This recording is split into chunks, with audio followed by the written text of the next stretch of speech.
Okay, guys, they did it. Revenge of the Sis is back on YouTube! Cheers! I can't believe that. It's exciting. I mean, this is really exciting stuff.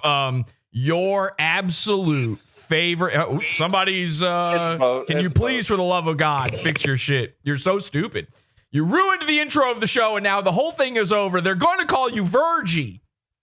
Your favorite 2016 conservative humor podcast is back on YouTube. The one you love, starring a big fat hack and a dopey sidekick, reading day-old Twitter takes set to vaporwave aesthetics. It's back, baby. And this is the craziest part. I don't know if the henchmen know this yet. Have you guys actually checked in on the return of Revenge of the Sis?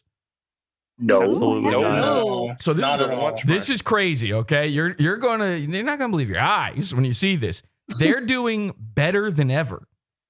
Their numbers have gone up like crazy. I mean, this is like, you've never seen this before. Like clockwork. I think the last time they were on YouTube, they had like 45,000 subscribers, which is, pretty good. They now have 758,000 subscribers. They're getting thousands and thousands of views per episode. They're going viral. They've got a huge fan. It's honestly insane. I can't believe it. Ladies and gentlemen, your favorite guys, here they are. Revenge of the Sis. They're back.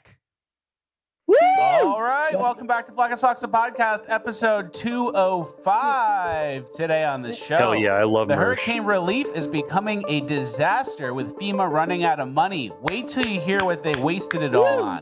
Then, in Cringe of the Week, we have an emotional girl Cringe of the Week decision section you're not going to want to miss.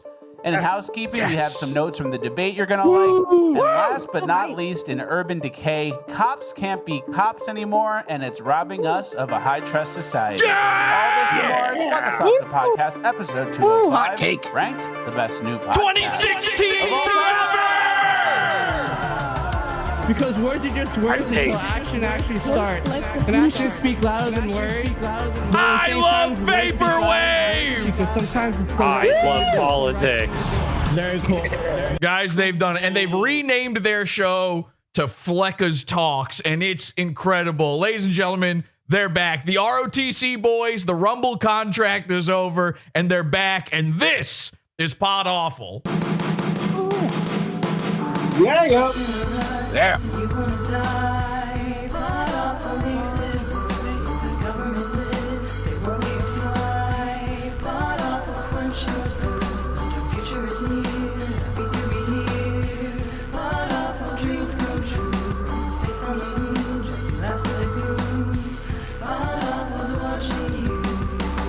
I'm living proof that the AIDS virus doesn't exist.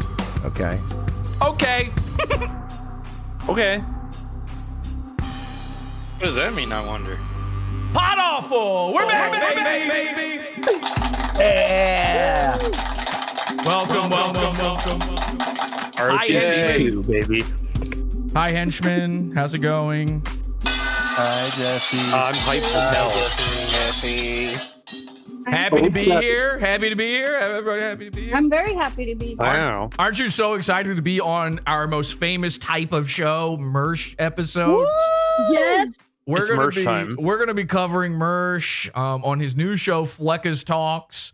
We're going to now. I'm being informed in the chat. People are saying in the chat room. Let me check what they're saying. LMFAO say people in the chat room. I don't know what that means. I don't know. Mersh That's got nothing. I never had LOLs in my chat before. This is the first time I've never had LOLs before. What does that mean? Fleccas Royce. They're saying, okay, I'm being told in the chat room, apparently the program I just showed you, Fleccas Talks, is not, in fact, Revenge of the Sith, which could have fooled me. What? Could have fucking fooled me. I don't know. Am I But it's got a bald guy with a beard. Bald guy with a beard. Well, actually, no. This is Bizarro ROTC. Fleccas Talks is bizarre. They're successful. They have hair. One of them is still thin. Whoa, we're getting all sorts of notifications, right? Hey, guys, notification. PodAwful's on. So we're going to go into, listen, we'll talk. Okay, look. This is a classic PodAwful Trick'em episode where I say it's going to be about one thing, and then you tune in and you get really disappointed and you tune out because instead I talk about something. And people are here for the ROTC stuff. We'll talk about ROTC, okay? I'm going to promise that. That's my pledge to you at the top of the show. We will talk about it. And we will talk. We'll go into their channel. I've got a Mersh video, and it won't be in the PodAwful show. I'm not going to trick you or anything like that. But I am a Fleccas Talks guy now. And by the way, I've been secretly a Fleccas Talks guy for like over a year. This episode has been in the making for a long, long time. We're going to get to know Fleccas. But before we do that, let's go to this. I want to first apologize to you guys, the henchmen, everybody watching, because there were no, of course, you're welcome. And thank you for saying thank you. Thank you so much for that. And thank you, and thanks everybody for your support. I couldn't do this without you. You're welcome. How would I do this without you? Imagine that. Imagine you not being here. How could any of this even happen without you? Without viewers like you? Wow. I couldn't think of it. It's your pizza funds that make PodAwful happen. As if I wasn't doing it for fucking 10 years before. Okay, anyway. So, I hate the people who donate to this show. Okay. Okay, I should not have started things off like that. That's probably bad. Start. Actually, can we backtrack a little bit? Because here's what I actually wanted to say. That was a joke. This is the truth. Last week, I didn't do any shows. Apologies to the pizza funders. That's for real. But there is a reason. I just want everybody to know I didn't just like piss off and say, fuck it, I'm not doing a show. Last week, it was my birthday. Nice. Happy birthday. And I want everyone in the chat. You have to do this in chat. Henchmen, don't say anything. Okay? I mean, you can talk, but don't say this. I want everyone in the chat to guess how old I am. All right? This will be fun. I can't wait to feel bad. Or good. I don't know. This could actually go. I honestly don't know anymore what people think about me, and I have a feeling that I've gaslit the audience enough at this point that they have no clue. Maybe they're going to try to guess based on looks, and maybe they'll get it. Maybe they won't. I don't know. But I've said a lot of different things in the past about when my birthday. By the way, I still get on Facebook. I still get happy birthday wishes every year on 9/11 from people. No one's figured that one out. Maybe, just maybe, the guy who looks like this in this place is lying about being born on 9/11. I don't know. So it was my birthday, and Mr. Burgers very kindly decided to wish me a happy birthday. Can we watch that for a second here? Yeah, this is from Mr. Burgers, our classic PodAwful original goon, Mr. Burgers, and he said happy birthday to Jesse. Happy Rosh Hashanah, everyone. Wait a second. Hang on. What? And happy birthday, Jesse PS. Oh, okay. Good. And I got a gift from Operative, some sort of cap to celebrate the occasion. Okay, so Operative, who's a cult member, gave Mr. Burgers a cap to celebrate. I don't know if he's celebrating Jesse PodAwful, my birthday, or if he's celebrating Rosh Hashanah. Let's take a look. If I don't wear it, he'll send me even more music than usual. I imagine this card. Wait, doesn't say anything about Rusty Clown fans. Can you guys read that? I can see it on my camera. Yeah. A gift for you, Shana Tova from Jose Alvarez. It doesn't even say like from a Rusty Clown fan. I'm a little disappointed. Shana Na. But it doesn't say Rusty Clown fan, but I'm also disappointed. Now, this is probably like a bra incident. How to wear this, I don't know. Almost dropped it. All right, let's see that This is a cap. very Jewish-looking hat. It's like a It's a yarmulke. A Jewish-looking hat, he calls it. it looks pretty Jewish. He's great. Wait, He is Jewish, by the way. headphones on, can't really see very well, but happy Only Rosh Hashanah, everyone. 99%. Happy birthday, Jesse. Oh, wait. Happy Rosh Hashanah. Had the headphones on, can't really see it very well, but happy Rosh Hashanah, everyone. Happy birthday, Jesse. P.S. I'm wearing a Jewish cap to celebrate the occasion because Jose told me to, pretty much. Yeah! Oh. Hell yeah, Mr. Burger. Whoa! Whoa! Whoa, hang on a second. Hang on. I put into YouTube Jewish song to celebrate this. I thought I'd get, have a Nagila or something. This is a whole festival. Let's take a look at this.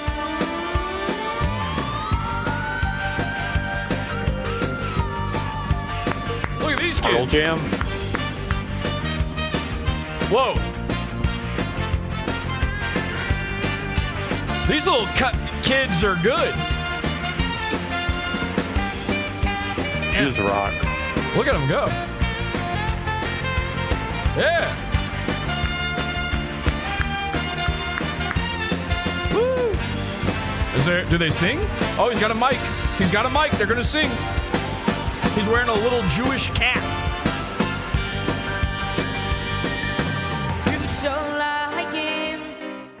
Whoa. Whoa. I feel like I'm on The Voice or America's Got Talent. I'm like one of those blown away. Whoa! Hang on a second. This little Jew can sing. You didn't see it coming. You thought there was going to be like, die!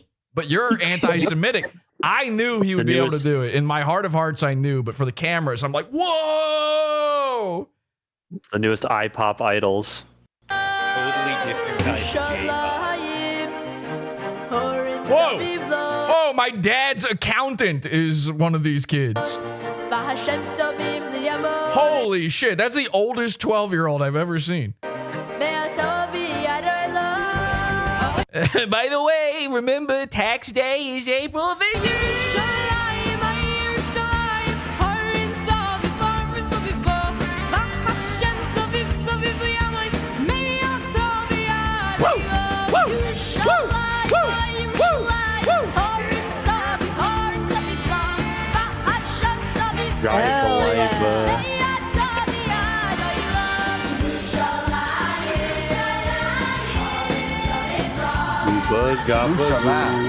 Yeah, because I'm a fake Jew. I'm not even Jewish, but yeah, I kind of do.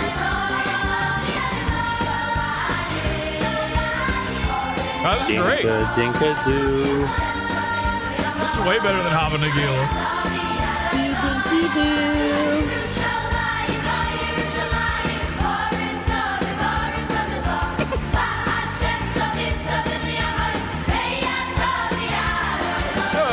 Okay. Yeah, because I'm a fake Jew. I'm not even Jewish, but yeah, I kind of Jew.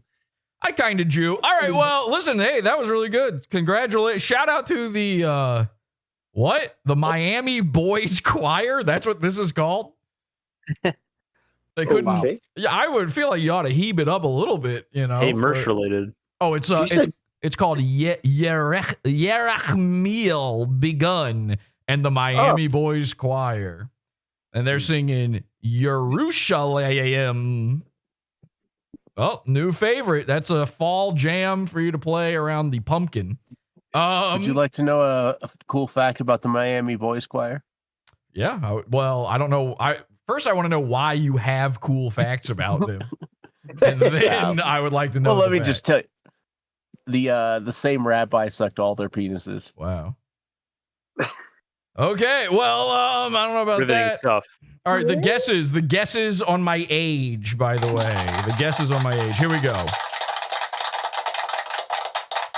22, 35, 37, 26, 42, 38, 38, 34, 40, 38, 36, 26, 33, 33, 37, 43, 35, 45, 37, 33, 42, 56, 38, 69.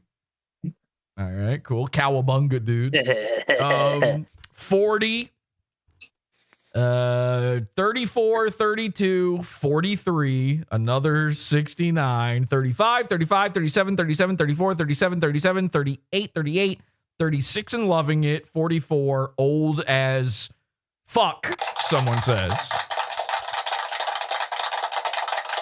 Well, I appreciate a lot of people are guessing way younger than I was. And I really appreciate that I'm actually deep into my 40s and I won't reveal the actual age. Jared, push to talk. All right, so let's get into it. Again, we will do ROTC a little bit later, but I need to introduce you further to Fleccas. All right? This show, we're going to get rid of ROTC. There's no more Mersh. Oh, Jesse, you're the best Mersh coverages guy. I know. And by the way, no one else comes close and they never will. It'll never be the same. He'll talk about me for the next 6 years as if I'm the guy making fun of him, mostly because we're in charge of, me and Angie, we're in charge of the r/Mersh subreddit. And so now I said this from the beginning. The second I became an admin there, I said, I'm just going to get lumped into every little scheme that goes on forever. Well, ROTC came back to YouTube, and it's not going well.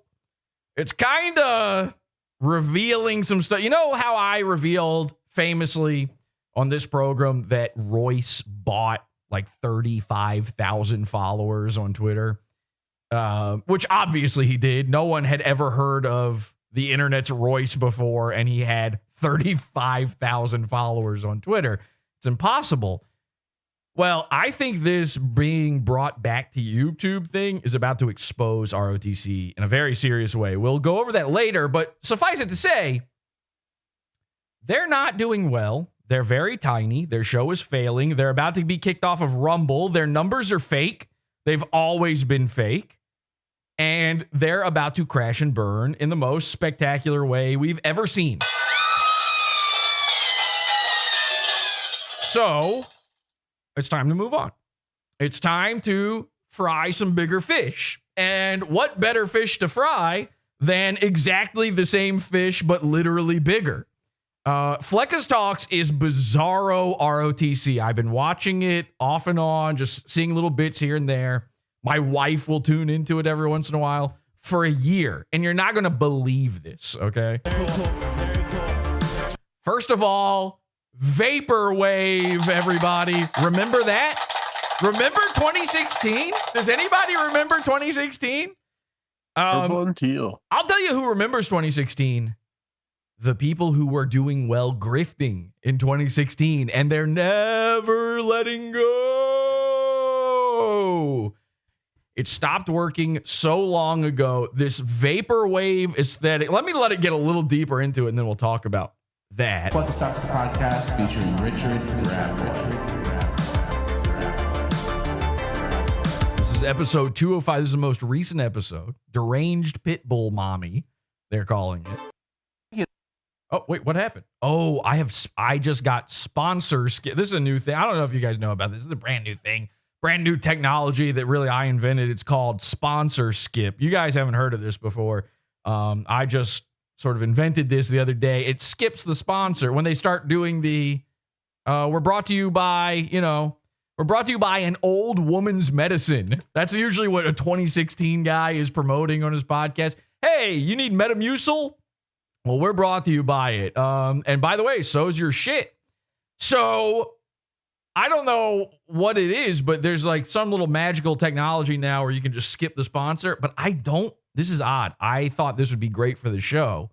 This is my first time actually using it at all for the show, but I want to see the sponsor. I got to actually show you guys the sponsor because it's unreal. This is how their show. This is how their show got a glimpse starts. of it there. Yeah, there's a little sneak peek there. Let's see if I can get it to not skip. Get a farmer. God damn it! God damn. All right, hang on. I don't know how you undo it. Now I just added this. This is brand new. I don't know how you undo this. Let's see. There we go. Click that wrench. All right, hang on. Let's see if that does it. Wait, no. All right, and then we're going to go back a couple frames. I want every delicious frame of this ad. I know what you're thinking, Jesse. We don't want to see the ads. Again, that's why I got the sponsor block for you. You have to see this ad. We're 1 minute into their podcast and they're doing their big sponsored ad. I thought this was the show. My wife put this on the other day. It starts playing. I like completely tone out for a minute. And then all of a sudden I go, and snap back to reality. I go, what? This is their show? What are they talking about right now? I heard the entire ad and I had no idea what it was even advertising. All right, 1 for 1 on the intro, as always. Guys, big news. After months of fighting with government regulators, Farmer Bills is back. Woo! Big news. This one's been coming across all your desks, your transoms. This one's coming in over the wire. Breaking news. This is big. You guys have been wondering, what the fuck happened to Farmer Bill? Well, he's back, and in a big way. He's back, and he's on Fleccas Talks. The best beef jerky. And the government isn't going to stop him.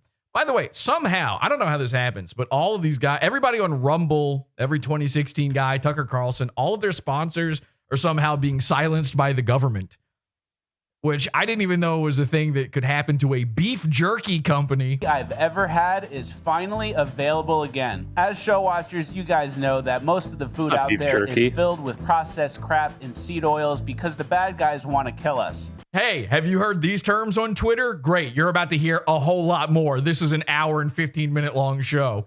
Not Farmer Bill's, though. Farmer Bill's beef biltong slices and slabs are seed oil free, preservative free, and nitrate free. I love slabs. Is there food left in there? What is there even left for there to be at this point? They're fiber free. They're calorie free. The biltong beef slices are basically the Wagyu of beef jerky. They're my absolute favorite, and I highly recommend. By the way, the Wagyu of beef jerky would be Wagyu beef jerky. You could make that. That's a thing they make. You're allowed to do it. Any slice of beef will do. The sampler 4-pack, my go-to is the sweet chili flavor. I'm going to read you the ingredients. I'm going to read you something, and it's a hostage statement that I have had prepared for me by Farmer Bill. Yes, it's okay to eat meat off the internet. Okay, add over. Beef, apple cider vinegar, salt, clove, coriander. Keep the clove. I'm good. White, black, and red pepper. All of them? Wow. Racial harmony, finally. 2016 politics doing it. That's it. No sugar, no soy, no gluten. It's very clean and very delicious. Hey. Boy, I've heard that word. I know who I want to take my health advice from, and it's this big fat guy, Fleccas. Really eat this stuff every day. That seems wrong. I don't know if you should. Even the cleanest of beef jerky every day. I mean, I can tell. It looks like it. And for an added bonus, all of the beef and bison Farmer Bills uses are raised, butchered, and shipped in America. Get yours today. Yeah! American killed cows! American badass! And fucking wearing cowboy hats and shit. And fucking, we like farmers, but we're gay guys on the internet. At farmerbillsprovisions.com. It's linked in the description. Use code Fleccas10 for 10% off. And by the way, tell them PodAwful sent you. Use code PodAwful10. See what I bet you can just type anything in there and it fucking works. They probably got a catch-all. And as always, if you send me Should I sponsor Cuck Fleccas Talk? You think I could do that? Somebody contact. I love beef jerky. This was the craziest part is I heard this ad. I completely zonked. And then I came back. I go, what was that even an ad for? Kelsey goes, beef jerky. I'm like, I love beef jerky. I had beef jerky just the day before. I eat it every day. And I thought, that's insane that an ad can be so bad and so boring that I completely somehow missed that it was about beef jerky, a thing I love. Let's get Farmer Bill in here. Let's get him sponsoring PodAwful. I'll eat it on camera. I'll eat it during the entire episode. Just fill my mouth with beef jerky like it's chewing tobacco. Can you shred it? Put it in a pouch for me. I tuck it. I spit on camera the entire time. I'll do whatever. Screenshot. All you got to do is pay me $1 more than Fleccas. Showing me that you made a purchase. I will follow you back on the social media of your choice. Well, that's how I make all my food buying decisions. Oh my God. Wait a second. A third string internet celebrity will follow me on Twitter and also every other retard who eats beef jerky, I guess I better pony up. FarmerBillsProvisions.com is Speaking of pony, Farmer Bill's guarantees there is some pony meat in every bite. the website. Go there today. FDA approved Fleccas amount. What's that? An FDA approved amount. Yeah. 10 is the code. Which is, by the way, 100%. FDA approved 100% pony. And last but not least, Yeah, it's actually a minimum. Farmer Bill is a show watcher. So it's a full 360 win. Go get your healthy snacks today. Is that Farmer Bill How do himself. Wait, the guy, like Bill. Bill. Yeah, Bill. Wow. Farmer Bill is sort of the opposite of Bill Nye, you know. He's a science guy. He's a farmer guy. Hey, now let's get into housekeeping. Now let's get into housekeeping. What? Now, I don't know what Fleccas is one of these sort of galaxy mud babies where I can't tell what he's from, but Hispanic is certainly on the list. I can't imagine this show is actually about housekeeping, though. That seems... Farmer Bill's Provisions, the perfect protein snack. Okay. Oh. And by the way, Farmer Bill, for free, we will write you an amazing brand new country song outro. So I could probably do that like right now. During the show, I could probably make that happen like almost instantaneously. If you wanted, we could do a whole episode where it's nothing but me making country songs for Farmer Bill's outro ad. All right. Thank you to Farmer Bills for sponsoring. Thank you, Farmer Bill. We love Farmer Bill. Thank you. We do. We love Farmer Bill, folks. And we eat all that stuff. And during the hurricane, I ate a bunch of Farmer Bills. Yeah. Fleccas, you said you eat it every day. Of course you did. Why is that notable? Wait a second. Farmer Bill, I think you need to... listen, I know you're a watcher. I know you're a watcher of the pod, but you might need to look into... I think he is actually committing some sort of fraud here. If you technically want to look at it, he just said... This is lying in advert. Is that a crime? Are you allowed to lie in an advertisement that hard and say Yes. you eat something every single day? Because it's Yes. not notable if you ate it during the hurricane. You eat things during a hurricane, which, by the way, means like you are stofed up in your house, you can't get out, and you're stuck with whatever provisions you had. You're eating it because you don't have any other option. So we just went from an everyday, this is the only food Fleccas eats. Boing, da, boing, da, boing. We went from that to now it's like, oh, hey, if you're about to die, yeah, this will do. Kept me alive. Has sustenance. It's nurturance. Nurturance. Okay. Farmer Bill, guaranteed 0 soy, 0 protein, 0 calories. It's a 0 calorie beef snack. And also, it's full of nurturance. All right. This guy. Get ready. By the way, I don't hate Fleccas in any way. Do we all remember Fleccas, right? 2016. You remember Spoon guy. the spoon guy. Yeah. He's out there. He did some great Man on the Street. We love Man on the Street, Henchman on the Street. You take the spoon, you go up, you talk to the idiot liberals, and they say stupid things, and then you cut out all the good things they say. And then you go, ha, ha, ha, ha, ha. And by the way, I'm not like saying that's specific about him or making fun of him for that's just how Man on the Street works. You cut out all the parts that suck and are boring and aren't funny and don't make the guy look like an idiot. And you keep all the parts that do, which is probably most of the parts, in all fairness. We remember Fleccas. We love him. We thought, well, I guess we all went to 2017 and he stayed behind. Turns out, yes. But somehow these guys have found a technology that allows them back into our realm. It's an echo of the distant past back there in 20. Imagine that. How long ago was 2016? I can't even do the math on that. Is it like 40 Well, years? it's 2020 now, All right, so hang on. like 3 years ago. Something like that, man. I don't know. When was COVID? So I don't know how these guys do it, but we remember Fleccas. We like Fleccas. You're about to hate this guy. I have not learned his name. In a year of paying attention to this, I haven't learned his name one time. Vestman. We're going to hate Vestman. And you're probably sitting there thinking to yourself right now, okay, I'm confused. This is Bizarro ROTC. Which one's Royce and which one's Mersh? And the answer is yes. I don't know how it's possible, but they're both.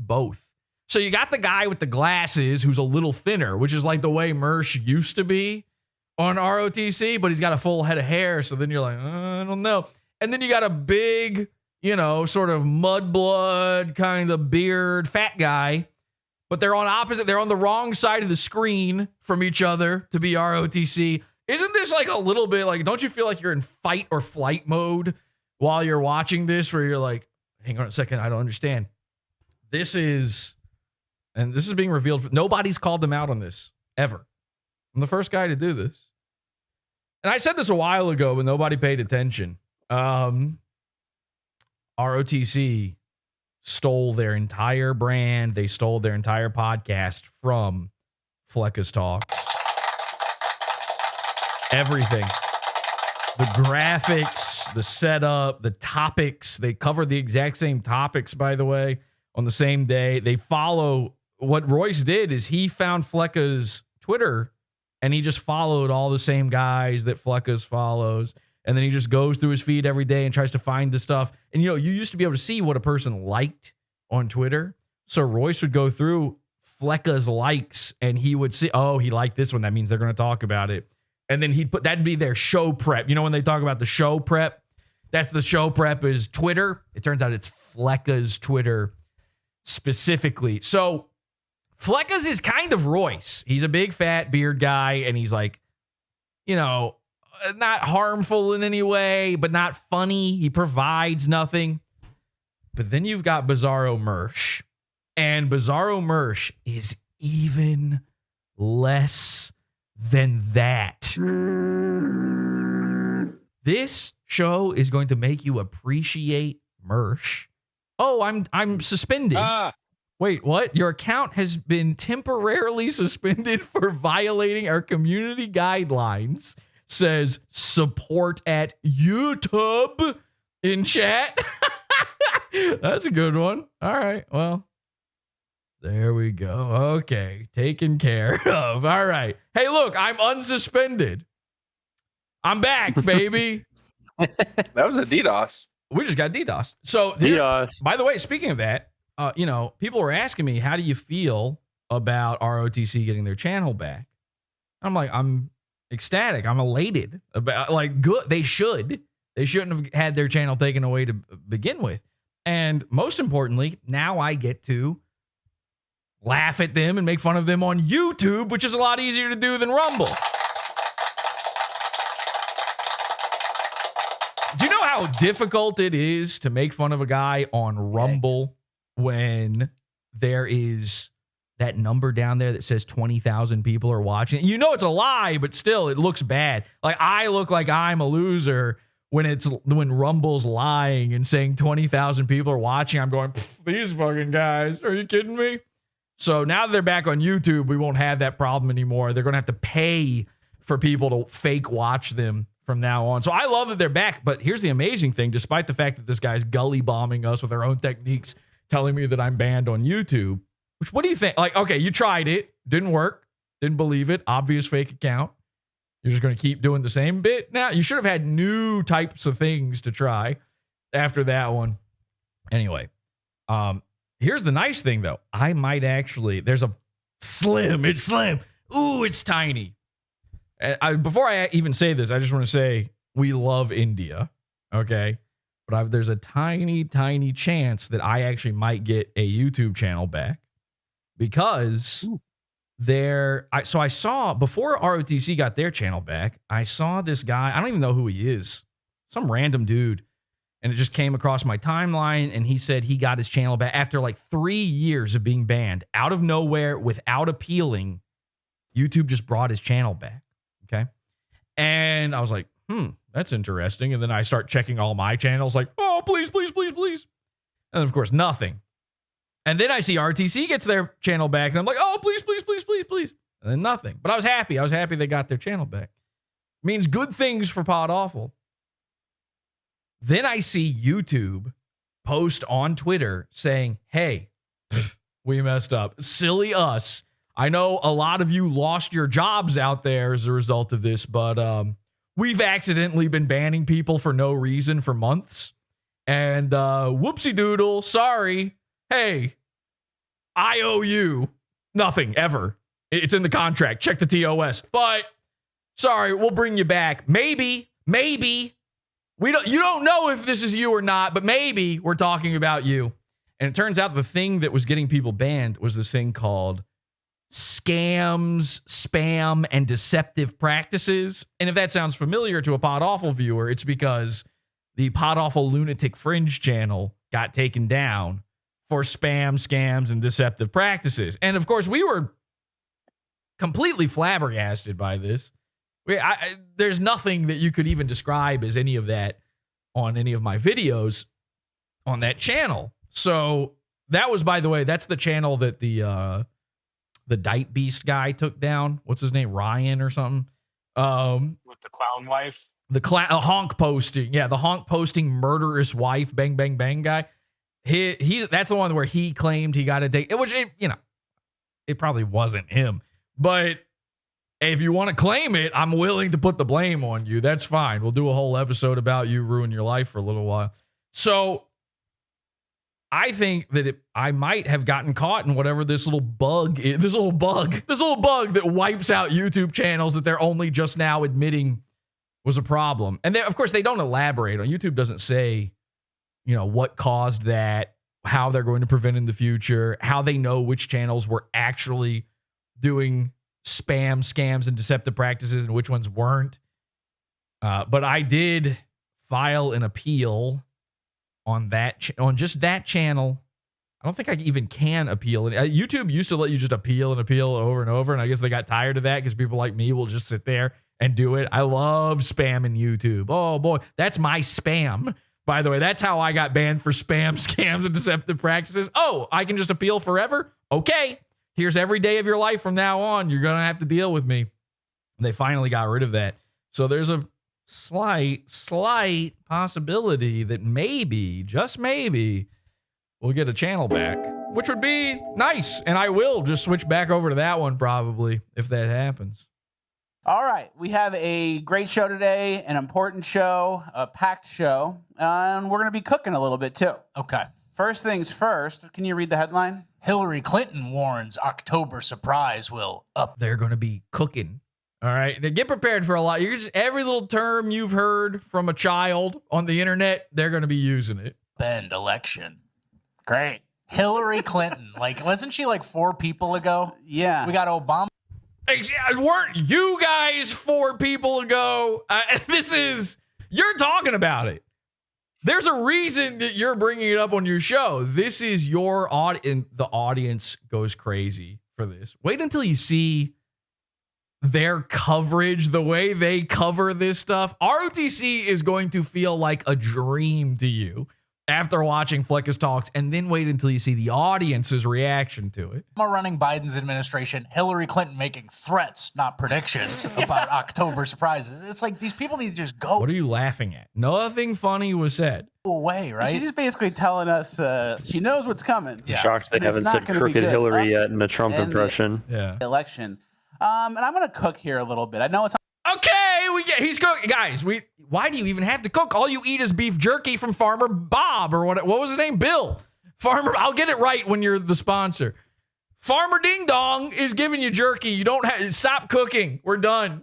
On the last page of housekeeping where I usually cook. Okay. Housekeeping, cooking, and get a little schizo.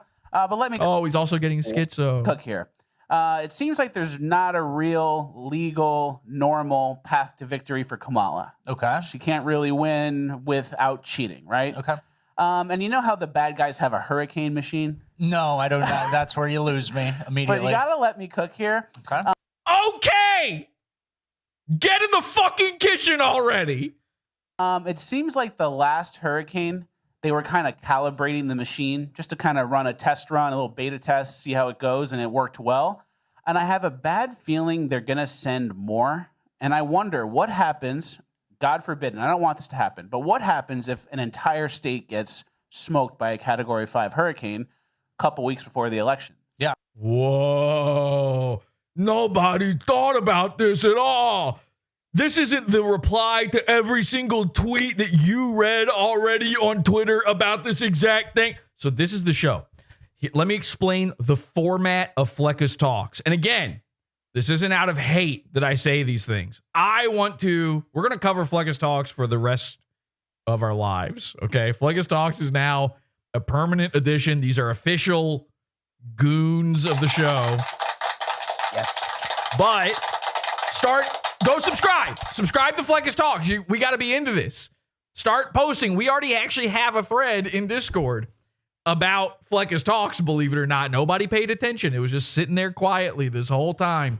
Nobody's paying attention. We're into Fleccas Talks. And here's the thing. Fleccas Talks is Bizarro ROTC, which means I started out as friends with ROTC, then became their biggest detractor, biggest troll. We're going to go the other way with Fleccas Talks. My goal, all right? I say this now. I promise. Here we go. My goal in all of this is to become friends with Fleccas, all right?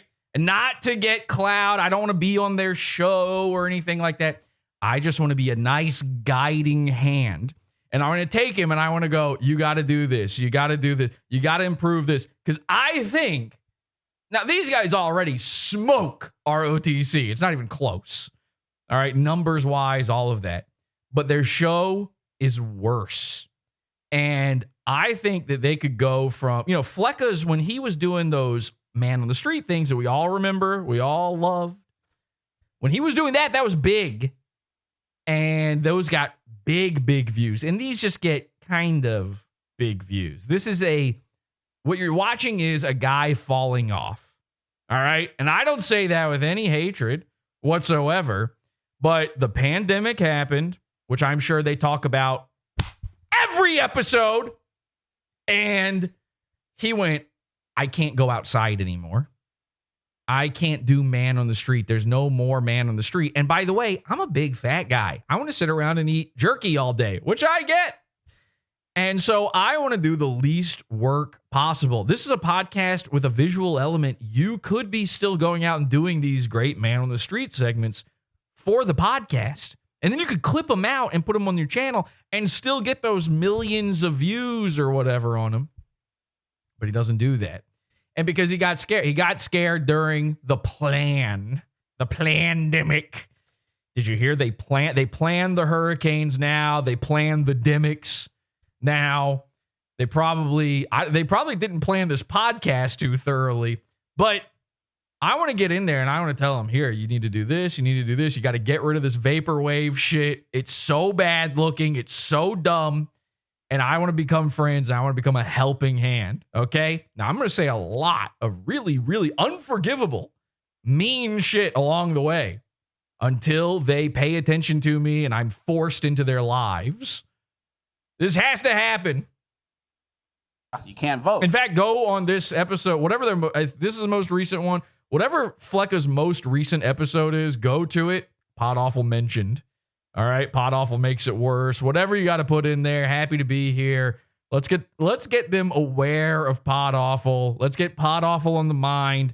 And every episode from now on that they put out, PodAwful will be there. For sure. What do? Do you have to postpone the election? Uh-oh. Do you blame climate change? Oh, so this is the thing. Here's how their show works, okay? Fleccas goes, or maybe it's this guy. I don't know what this guy's job is, who he is. I think they live together, by the way. So this is a classic Royce and Mersh, we live together scenario. They live in Florida. By the way. I'm going to literally kill you. So the parallels are never ending here. They live in Florida. They live together. One of these two guys goes on Twitter. They find the shit that you already saw 200 times yesterday. Okay, maybe 5 days ago.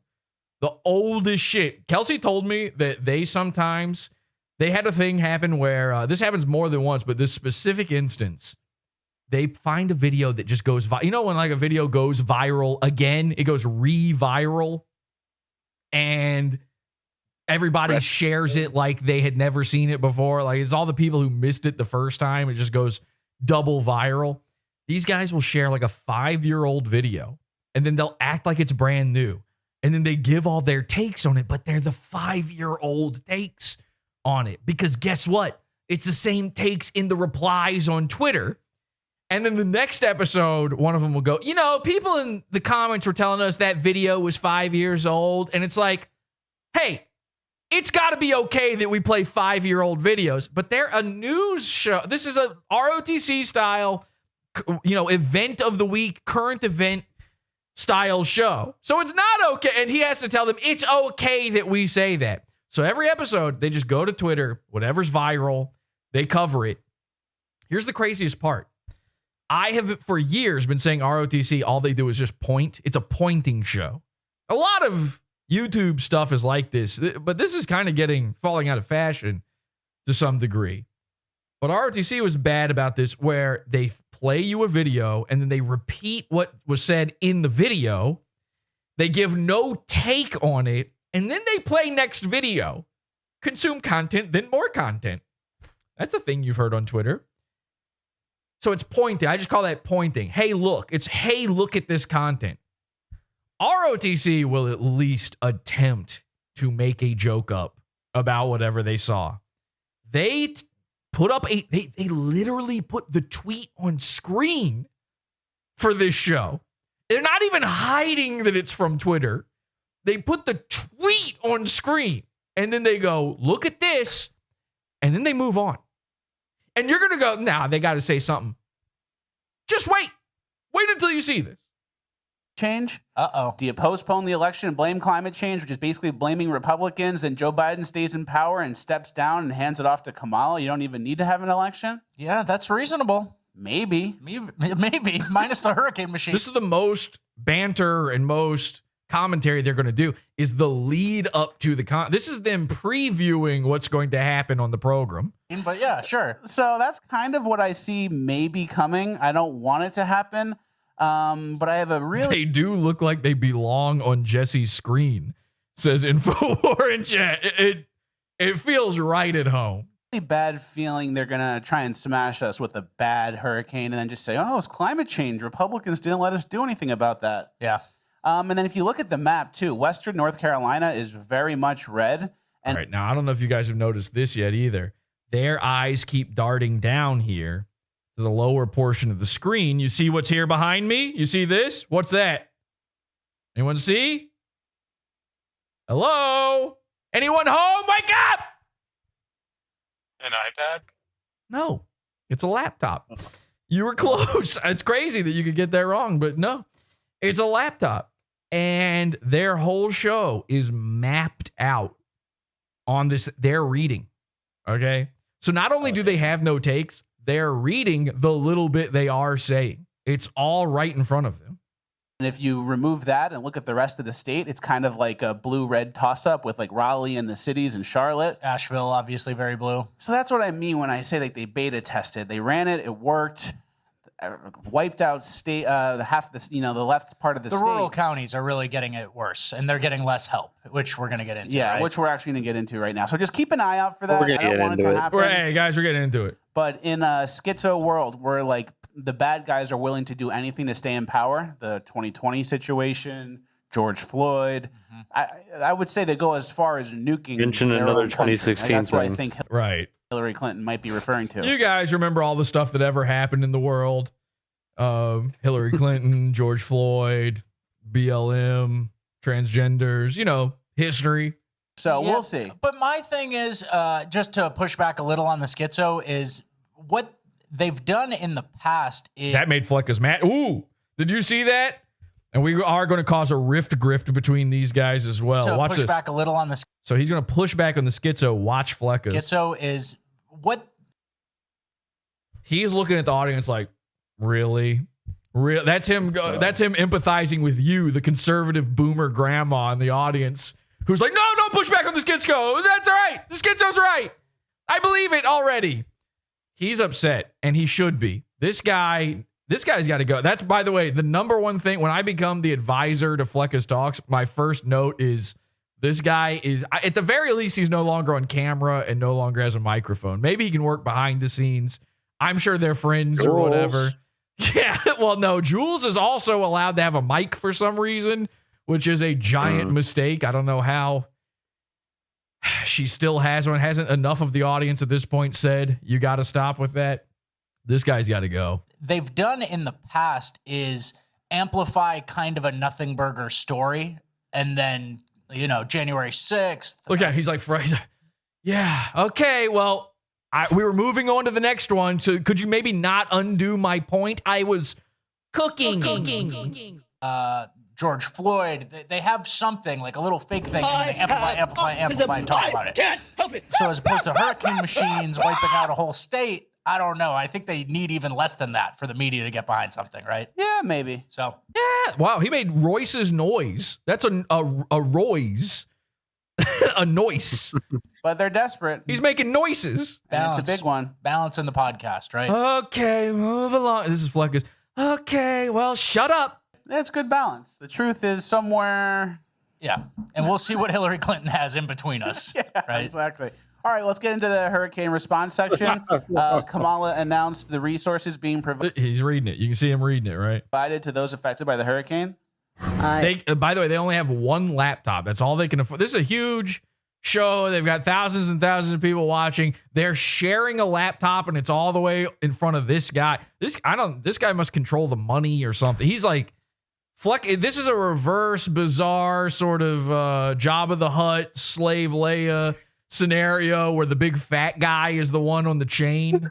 And the federal relief and assistance that we have been providing has included. Speaking of Jabba the Hutt, speaking of Royce, Jabba the Hutt, Royce is always sitting there going, you ever notice that? Royce got his tongue out all the day. He's like, he's doing the Jabba tongue thing. What is that? What's he doing with his tongue? Where is it going? He's trying to get all the little soup off his beard. You think he's got little extras he saved in there for a while? Yeah, maybe. He's got he knows he's got one crumb over here from dinner, one crumb from lunch. He's just sampling. A little sampler platter. FEMA providing By the way, and I can't ever say anything. For some reason, I'm not allowed to make jokes about Keno Casino, despite being friends with Keno Casino with Andy. But I like Andy, okay? But I'm going to make a little joke, and I hope everyone's cool with it. But we talk a lot about manservants on this show. For some reason, Jabba the Hutt and Salacious Crumb come up about 100% of the time on this show. And in this scenario, you would think this is Jabba. He's Fleccas. It's the name of his show. And this is Salacious Crumb. But it's like, it seems to be the opposite. And then on ROTC, Mersh had to get fatter to turn Royce into his Salacious Crumb. But the absolute, there's no better pairing of Jabba and Salacious Crumb, manservant style stuff going on than Keno Casino. And fucking PPP and Andy are, this is why I like Keno Casino. I realize it. When I watch Return of the Jedi, not Revenge of the Sith, Return of the Jedi, my favorite part is the Jabba part. Everything else after that sucks. And I like watching, the big fat guy sit there licking his lips and the little guy going, and that's Andy. Oh, Andy. Oh, Suda. Andy Mibuki. Ethan Ralph no Poodoo. Chumbawamba. Chumbawamba. Yeah, my favorite Jabba the Hutt line. Chumbawamba. He gets knocked out, and then he does not get back up again. Leia does keep him down. $150 for folks who need immediate needs being met. Wow, $750. $750 one time. Cut a check. The whole town gets swept away by a mudslide, and here's $700. There's no road. There's no power, but $700 when all the stores are empty, that should help. Yeah, here's 7 blackjack hands for you. They're leaving perfect pauses for each other to speak. Yeah, it's set up. Guy. Remember when we used to say that ROTC pre-plans their little bits and jokes and stuff? It does feel like there's a little rhythm going on there where they're waiting for the next. But every single thing let's roll that back real quick. Every single thing they just said there is what you just saw. There was nothing new. Dollars for folks who need immediate needs being met. Wow, $750. $750 one time. Cut a check. The whole town gets swept away by a mudslide, And here's $700. There's no road, there's no power, but $700 when all the stores are empty, that should help. By the way, one of the guys just lowers the amount. That $50, you know, it's $50. That makes a difference. And then the other guy's like, yep, now it's $700 too. I also agree, $700. Yeah, here's 7 blackjack hands for you. What are you admitting to there? No, I'm kidding. And that's the thing too. It's like I'm just kidding. Gambling reference. A lot of times Maui was, I think, $700. And migrants get food stamps. Migrants get everything. It seems like Americans, when it comes to Americans, it's kind of a get paid to shut the fuck up and go away, you know? Whereas migrants and... Ooh. All right, Fleccas is... So he just messed up his line. He, like, stumbled a little bit, and then Fleccas checks the script. EBT recipients, which we've covered in Urban Decay, they get the subscription plan. They keep coming back. And there's also paper. I don't know if you can see on the desk there. There's papers in front of them. So they have a whole script planned out. So they're helpless. They're truly helpless. And Americans, you know, $750. Oh, he's reading it. He's reading this. I just said the script thing, and now he's looking down at the paper. Back on your feet on your own. You should be all right, right? Yeah. You lost a couple houses here, $750. And then FEMA is... Right, $750, you know? $750. The hurricane, $750. You get $750. And you heard $100, $750 in a hurricane. Now saying they're out of money. By the way, I should just do that for this episode. In fact, every time I ever cover Fleccas Talks from here on out, here's what I'm going to do. I'm just going to go, see, look, there. See it? He said the thing. And then I just hit play again. There's an AP article. Mayorkas warns FEMA doesn't have enough funding to... Yeah, Mayorkas. He's talking about Mayorkas right now. Pass through hurricane season. Yeah, and the quote from the article says, "We do not have the funds. FEMA does not have the funds." Oh, no funds. And he said no funds about it. So that's what's happening in the article. Get through the season. And that was the first hurricane of the season, basically? Yeah, the first one. So this... That was the first quarter. Hurricane season. First quarter of the season, the hurricanes. And let's go over what FEMA does have money for, or did have money for, something I guess that's more priority. Yeah. Can you read that tweet? Well, this is a spending report from the Federal... So, again, tweet. So we're looking at a tweet. Federal Emergency Management... They didn't look this up. This is just a tweet. An agency grant in 2023. Amount, $106 million. Recipient, New York City Office of Management and Budget. Purpose... Shelter and Services Program for Migrant Assistance. So you got $100 million to house my illegals in the state of New York. In the state of New York, and then we have another. Yeah, I got that when you read it 1 second ago. They're about in the billion. State of New York. Oh well, in the state of New York. Looks like for 2024. Yeah, this was for fiscal year 2024. Homeland Security. Yep, 2024. FEMA is in under Homeland Security. It's crazy. Like, we make fun of Mersh for being old Mershy 2 times, him repeating this. At least he's repeating a joke. At least he's repeating his attempt at humor. They're repeating, by the way, they're repeating something that is still on screen. I can just read it again myself. What have you provided here? I feel I'm going crazy and this is every one of these 2016 leftovers guys. That's what we're calling it now. They're 2016 leftovers. These are reheated takes. And every single one of these guys does this. They don't have anything to say about it. And the worst part, the most insidious part of this is it's by design. It's on purpose. They're leaving the blank for their dumbass conservative audience to fill in. They don't want to give a take on it. Now they do. They give takes, but they give the takes that they read from the boomers already. Okay? So when they're on the Twitter and someone has left a good comment and it's gotten enough likes, they then say it like they came up with it. But anything beyond that, when they're reading an article, there's no replies to the article. So they don't know what to say. So they leave it open for grandma and grandpa to sit there and go, here's what I think about it. And then it tricks you because a guy is reading it to you in the format of a show where it's a pundit, a talking head show.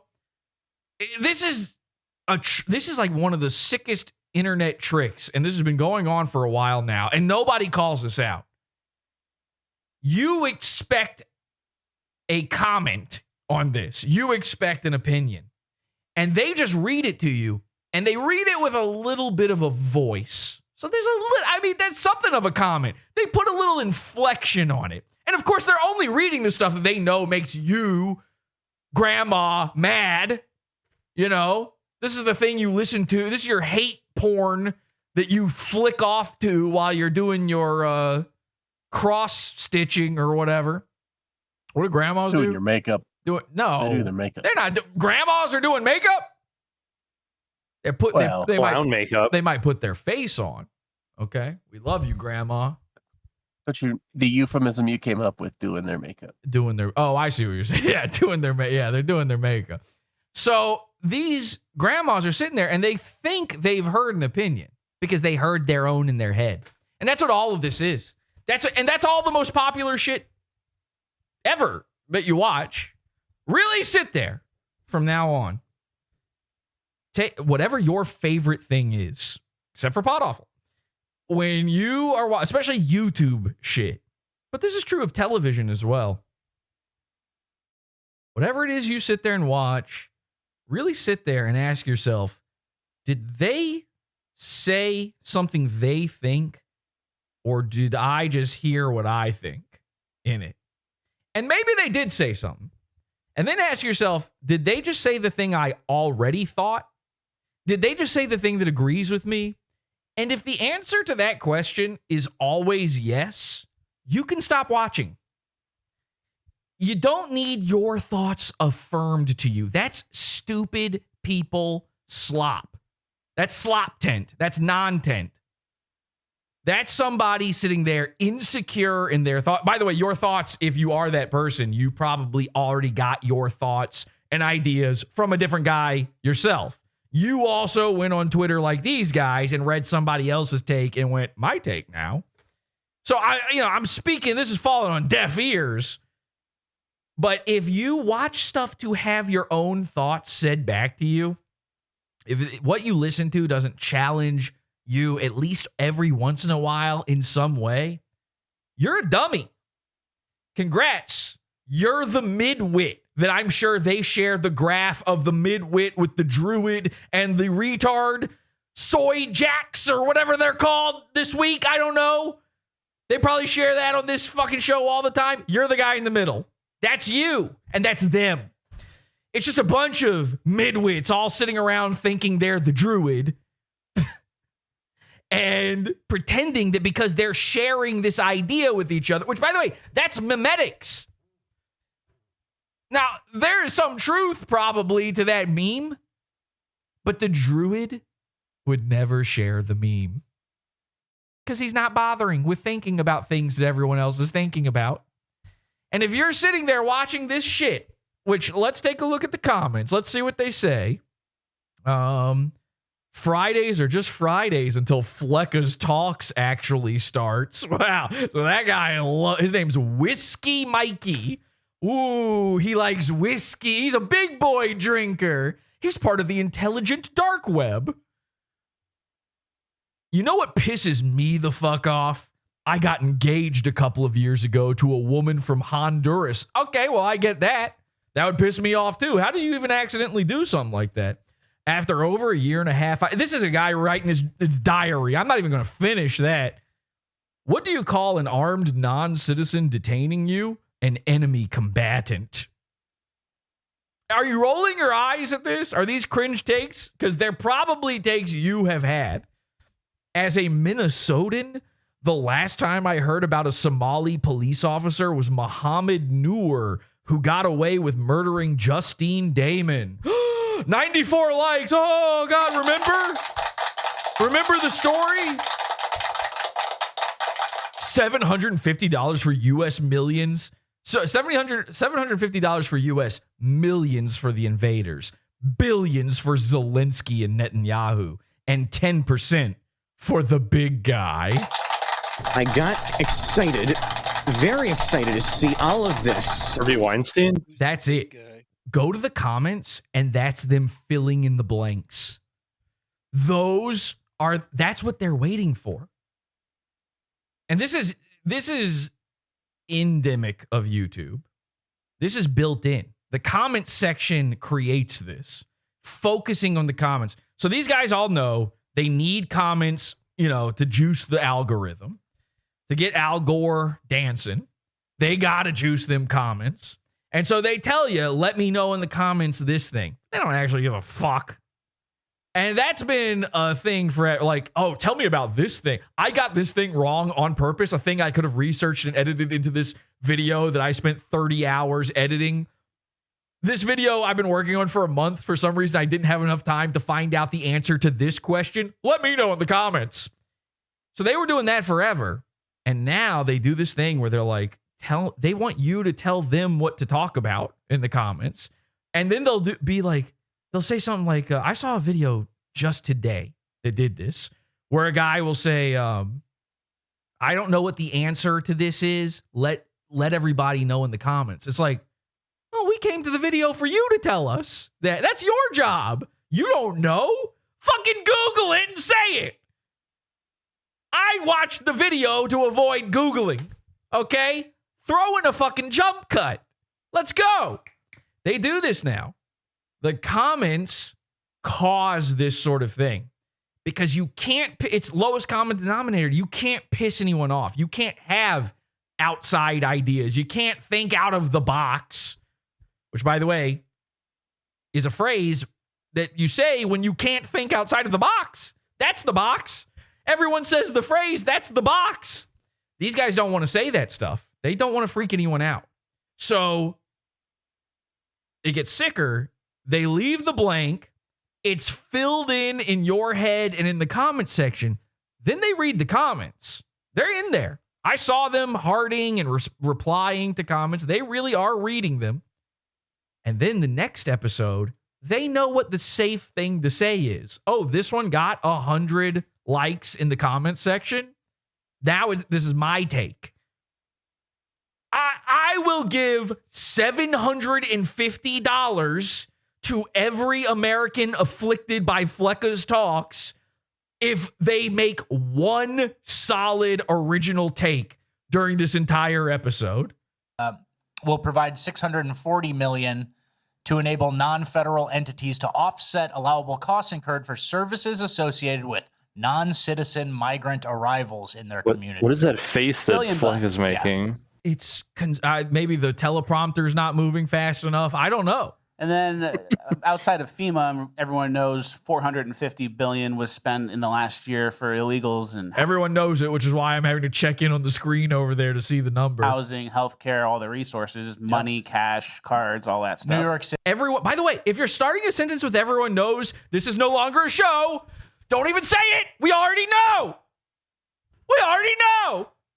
Unless you're going to follow that up with something new. You can't say that. Not on a show. Everyone, you could say that before every sentence on this show. As everyone knows, here's our next topic. City was $5 billion. We've had a lot of different numbers thrown around, but then when it comes time to help people who got American taxpayers who got, they're calling them Wersh and Boyce in the chat room, folks. Wiped out. It's like FEMA's like checking around their pockets, like they pull them inside out. $700. I don't know. $700. I don't know. $700. And then we had one more another service. That's it. I mean, we have the foreign aid list here. Yeah, the foreign aid list, and that's what we said on last episode. It's like now that we have actual emergencies. This is a tweet. Hang on a second. This is a tweet. They're cutting it off. They're hiding it, but it's a tweet. I can tell, formatting wise, font. This is a tweet. A lot of this shit that we've been complaining about the whole time. Migrant costs, foreign aid costs, which, a show like us is constantly listing more things. Now he just said a show like this is constantly bringing it. We've been complaining about. Oh, Fleccas Talks has been complaining about it. Somebody call the Mayorkas. It makes it even more egregious, given that we don't have the funding for an actual emergency for Americans. $24 billion to Ukraine. Number seems low. Well, that was just the last year. That number is like almost $300 billion at this point, 200 and something billion, I'm assuming. Yep, $11 billion to Israel. Boring. Okay, you know what? Kelsey was right. She skipped all the hurricane talk, and she was right. We got to move past the hurricane talk. We're all done with hurricane. So no one's allowed to help. And then from TEMA, I'm guessing that's FEMA for Tennessee. I'm not exactly sure. Okay, this is more hurricane. Sorry, Kelsey, you were right. I'm sorry. Some points that I haven't really heard people make. Okay. So we have some things that are worth listening to, in my opinion. First of all, wait a second. I just noticed this. You know, I've got my little logo here up. What is Pulse Plus? They've got a little bug in the corner here called Pulse Plus. Is that like Disney Plus, but for 2016 leftovers, guys? Can somebody look into that? I want to know what Pulse Plus is. I've never noticed that before. The visual summary of the debate. Deer in the headlights. Okay, this is a tweet. Okay, they've cut off. At least leave the attribution in there. At least show the guy who tweeted. You're just stealing. Boy versus the Chad looking into the camera. Wait, hey, I want to hear this from the top. Things that are worth listening to, in my opinion. First of all, the visual summary of the debate. Deer in the headlights boy versus the Chad looking into the camera. Office move. Jim from the office move. That relates with the women. Every single reply. I saw this tweet. This is the thing. This whole episode, every tweet they cover, I had seen on my own. Every one of them. Now, I'm extremely online, okay? So I see a lot of I see stuff before you guys see it, and I see it more often than you see it, and then I see it over and over and over again. This is why I don't like to cover this kind of shit, is because by the time you are prepared to see it, I've seen it like 9 million times. And I'm bored. I'm bored of it. And I just don't like this stuff anyway. So I had seen all of these tweets. And I also saw all of the replies to those tweets. And every single reply on this tweet, which I saw with my own eyes, was, oh, Vance is doing the Jim from The Office face. Oh, what's the other guy's name? Waltz. Waltz is doing a deer. He's a deer in the headlights. He looks lost up there. Now, obviously, those are just obvious things to say. But they're now, this is days after the debate. Days after. Every single comment that could be made about this has been made. It's like impossible. You got it. ROTC is right to do the show daily because you have to do it the same day or else it's been done 5 million times when you're talking about these huge topics like this. These guys waited like 4 days to cover the debate.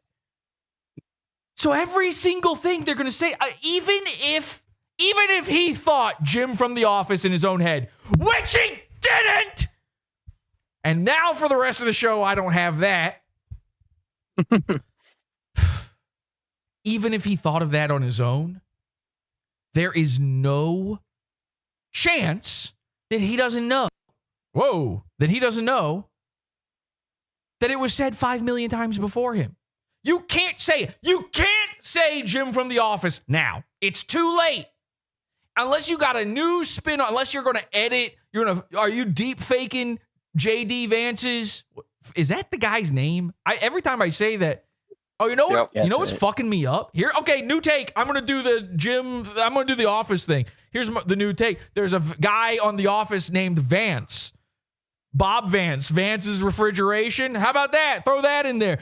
Deep fake Vance's face on it, and then the guy. If you could do that, you could add on to. You can't say it. You can't introduce this like that's your thought of the debate. Deer in the headlights boy versus by the way, Pulse Plus is their network. They have a network. That's the network they're a part of. What does that mean? Yep. It's like they're on a independent news organization. So there's an online newspaper called The National Pulse, and that's Pulse Plus is their app. So you can basically there's a few podcasts they sponsor. Wait, hang on. So it's a news article website. Basically. Yeah, I they're think sponsored by it. They're affiliated with it. Why are Like these a guys big not covering think the tank funded. articles from the company that owns them? It's kind of funny because on the Play Store it says "Stay ahead of the global conversation with Pulse Plus." By the way, that's a joke in general. Like, fuck these guys. Fuck all this shit. Hi, I'm the news. The news is not. Okay? It's not new. It's not the news. There's no, like, I've been saying this forever, but why are most news stories news stories? Why do you need to know? And I'm even talking about local shit. I know when I say shit like this, people are like, well, yeah, but you need to know what's going on locally. Do you? Do you? Unless the guy that they're talking about in the news that was shot is like your friend, which I guess he could be, you don't really need to know. It's just kind of depressing. And it's not something important. People die every day. You'll find out. You don't need the news to tell you that a man was shot or that a child was kidnapped or any of that. If it's your child kidnapped, sure. Most of the news is nothing. Most of the news is shit that doesn't affect anyone. Forget everyone. Anyone. The craziest part is that's been the case for 30 years that the news has been nothing. As soon as they started doing human interest stories, the news became just a diary, basically, of a town. And, you know, maybe people find that important or good or interesting, but they're wrong and stupid. And now the news is tweets. The reason these guys are covering the tweets is that's what the news is. They can beat their own company, this Pulse Plus thing. They can beat them to the punch. They can beat them. They don't have to wait for the article to be written because the articles are just tweets. Look at the news now. They get their info from Twitter. And they've been doing that for 15 years. That's been increased. And now it's just 100%. 100% of the news is just what happened on Twitter that day. It is insane. These guys are bought. So I could never influence the way the show goes then, unfortunately, because they're on the Google Play Store, they're listed right next to Steve Bannon's War Room. So that's what you get with Pulse Plus. That's also on that network. Yeah. Good. Well, Steve Bannon, I don't know. I know who that is vaguely. I've never listened to anything with him, but maybe he's got something to say. He's like an older man. He's not a complete retard. He's not a guy who used to go around asking people questions on a spoon. So perhaps there's something worthwhile there. I can't believe that the show that is owned by a news network is just reading tweets. Like, it seems like they would want some sort of. And by the way, how does that work then? The news network owns them. Is Farmer Bill sponsoring the news? Technically, then is he involved? Like, because he's a watcher of the show. So did he contact? I thought this was like a pirate ship deal. Adam Carolla, the pirate ship. And I thought he was contacting. I thought he called up Fleccas, and he's like, "I love the show. By the way, I make biltong." And Fleccas is like, "What?" And he's like, "Beef jerky." And he's like, "Oh yeah, I eat that every day." He's like, "Ah, really? Do I have the deal for you?" So now Pulse Plus is involved. Does Pulse Plus own the farm that these cows are having their soy removed from? Pulse Plus only has 5K plus downloads on the Play Store. So I imagine they're probably paying Fleccas Talks a small amount per episode just to host their platform so they have some content. Just take the logo off screen at that point. Yeah, that's embarrassing. I don't think it's a major sponsor. They're bigger than the fucking thing that owns them. That's embarrassing. Exactly. Get rid of Pulse Plus, man. We got to all right, that's number 2. You got to get rid of this guy, whoever he is. Bizarro Mersh has to go, and we got to get rid of Pulse Plus. You can still be owned by the company. I don't give a shit, but we got to get rid of the logo from the screen. It's frightening. You just see something like that out of nowhere, a tiny little hidden logo, and you go, Pulse Plus, what does that mean? And then you find out secretly that, these guys are controlled op. Do you think that the grannies in the chat, in the comment section know that? Dad looking into the camera, Office move. Jim from The Office move. That relates with the women. Girls love The Office. And there were a couple times. This might sound schizo as well, but let me. Here we go. We're schizo. We're schizo posting. Hey, friends, Friends. Hey, my fellow PP the frogs. We're schizo posting. Cook on this. He's cooking. We're cooking. A couple times I thought Tim Waltz had an earpiece in because By the way, I would love to see a schizo cook.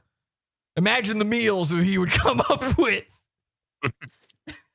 He's telling you that the soup is giving him secrets. You're like, what? I need to listen to your soup. Give it back. It knows stuff about me. Tone and emphasis in the way he was talking, I would hear his answers and I couldn't even understand what he was saying. So he was just talking and going on, but because it sounded like he was just repeating what he was hearing. And there was a couple times where he would lose a word and not remember the word, but then get it last second. But you can tell his gears in his head aren't turning for the word. It was just waiting for the guy to. Oh, I missed this. Oh, is this what I think it is? Let me just go back through the chat here. I don't know if I think this guy's replying to what I was saying about the news. He says, this guy, I love this. He says, surprise is his name. He says, stay ignorant. And then he says, Jesse doesn't vote. So you do? Ooh, and I'm the one who's ignorant? Ooh, gay. Gay. You vote? Do you send letters to Santa too? Are you stupid? Oh, you voted? Here's a sticker. Big boy. Oh, he voted because he heard the news. You know, the news from the tweets. The news from the tweets. The food mysteries. Oh, you voted? And the world is like this? Good job! I'm helping. I'm just kidding. You're probably smart. Who'd you vote for? Who'd you vote for? Huh? Which elector did you vote for? I wrote in my slate of electors. I found this out today. Royce didn't even vote for Trump. Did you know that? Whoa. Did you know that Royce didn't vote for... He's Mr. 2016. He didn't vote for Trump in 2016. That's crazy. Did anyone know that? They should take his YouTube money away. No. I mean, he didn't energize the base. Royce, Vote for Kanye? I watched a few minutes of the very first episode of ROTC. Okay? Because Royce is hiding episodes on the YouTube channel now because he's so afraid of losing the YouTube channel. You can get them on Internet Archive. Well, no, they're still on YouTube. You can get them on fucking YouTube. They're on his channel on YouTube, and you can get to them. And I clicked through that first episode, and he says, well, listen, I didn't even vote for Trump. You didn't vote for Trump. Jesus. What is this all about? Who did you vote for? Yourself? Who'd you vote for? Satan? Well, he did help marry you to your wife. I guess he sort of earned your vote for that one. So, I don't know. I'm sure this surprise guy, he says Brooklyn Dad. Okay, I was going to say, wait, is Brooklyn Dad, does he think that's me or is he referencing the Twitter man? Brooklyn, isn't that like a guy on Twitter who's like an anti-Trump? It's a leftoid guy, yeah. So, okay, maybe he just means that. I don't know. I'm sure surprise, fine and nice and smart guy. Can millennials stop using Gen Z slang? It's getting weird. Well, I agree with that. Okay, that's what we're talking. See, cooking and all that. Sorry, surprise. But it is frighteningly hilarious when a guy tells me he votes. I'm sorry. It's like finding out a guy smokes. You know, it's so crazy. Here's some of Royce's 2016 election coverage. Says, ahoy, guy. I don't think we got time. Maybe after show. We'll do that in the after show. How about that? Somebody remind me of that. We'll do that in the after show. I'd like to see that. And I'll play you Royce admitting he never voted for Trump as well. Because I wonder if he's gone back. I wonder if he's lied now and said that he did vote for Trump back then. I bet he has. There's got to be somebody. We need one of these crazy schizo. Oh, I'm going schizo. I'm cooking. I need one of you schizos to cook on this for a second and find me the clips of every time Royce has talked about voting and whether or not he said he voted Trump or not. Okay. I need every instance of that and compile that, put it on r/merge, do the whole deal. I tell him, and I have a clip here. Listen to how he says Gaza in this situation. It really sounds like he's just repeating what the guy in the ear is saying. Voice in the Situation Room. I'm starting to think these guys have earpiece. Pulse Plus is in their ear telling them what to say. Would you support or oppose a preemptive strike by Israel on Iran? You have 2 minutes. Well, thank you. And thank you for those joining at home tonight. Let's keep in mind where this started. October 7th, Hamas terrorists massacred over 1,400 Israelis and took prisoners. Israel's ability to be able to defend itself is absolutely fundamental. Getting its hostages back, fundamental, and ending the humanitarian crisis in Gaza. But I mean, doesn't that sound like the humanitarian crisis in Gaza? Yeah. Like, he was waiting for some. We saw it. All right. Everybody ready? Your chance at $750 comes right now. Someone to unlock it for him, maybe. And then we have him here. It's nope. Sorry. Boom, boom, boom, boom, wow. Nothing. You get nothing. Good day, sir. Okay, and then we have on to the next clip. Just keep it moving. We gotta go. We got more tweets to look at. Doing this symbol to Pete Buttigieg, who's probably the gay guy in his ear. Oh yeah, trying to tell him like, "Hey, thumb scratching. My earpiece is malfunctioning." Drug mules, among other things, regarding children. The drug mules. That's the symbol. Yeah, that's the symbol to Pete, Mayor Pete. So Pete spent the whole week in Tim Walz's Remember butt. Pete? We're gonna show you a clip of him giving a symbol. Then they show a clip of him giving the symbol, and then they say, "We just showed you a clip of him giving the symbol." Welcome to Fleccas Talks, the show where we show you Fleccas Talks and then tell you that we showed you Fleccas Talks. I'm your host, Fleccas Talks. And now they should start doing that. Imagine them doing DVD commentary of their own show. What would that be at that point? The director's commentary on this? Yeah, we totally showed them what happened at the debate. Digging around in there. $750. I love when you made that point. In his ear. Little paws, little rat face digging around. Okay, that was half of a thought. It wasn't Fleccas who said it. And I'll go with the non-schizo thing. Christ, did I accidentally loop the video? What is happening? Meta, like they start off the debate asking about Israel. That's what the American VP debate is about. That's a good point. That's a great point from Twitter. Thank you, Twitter, for our good point. Israel, gun control, climate change. Come on. Israel. Ask about Israel again. There was one point where Tim Walz was like, "Oh yeah, just wait till we get to healthcare," because he didn't want to talk about something. Yeah, pretty pathetic. And then I also had a theory that maybe he had projector contact lenses. Okay, he was kind of looking dead on and then just like reading. Oh, is that a theory of yours? Let's find out. Projector contact lenses. By the way, not a thing. Makes no sense. What would that even be? Projector. So they're projecting. So we would see the beam of light from out in the audience, I guess. What does that mean? Where is it projecting from? The inside of his head? All right, so I'm just going to type into, I have not previously done this, by the way. I'm just going to type in projector contact lenses into Twitter. Just want to see if that phrase even comes up. Okay.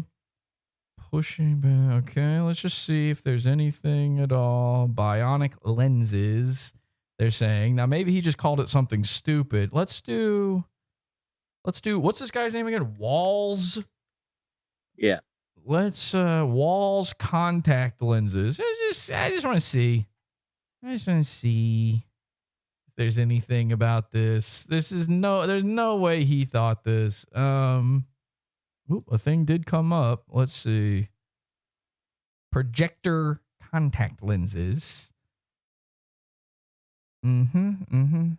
Okay, somebody else looked this. I don't want to keep you guys waiting here, but somebody look to see if anyone else previously had said that. I guarantee you, he's calling this his theory. Which, by the way, I would be willing to believe. maybe for once, that is his theory because he called it projector contact lenses, which doesn't make no sense. Ooh, Tim Walls. Oh. But oh my God, they both are so horrifying. Yeah, they're making the same face. Sanpaku. Yeah, I'm just willing to bet that he read that somewhere. I would love to see the tweet he stole that off of. A script and he didn't have the emphasis and tone where needed.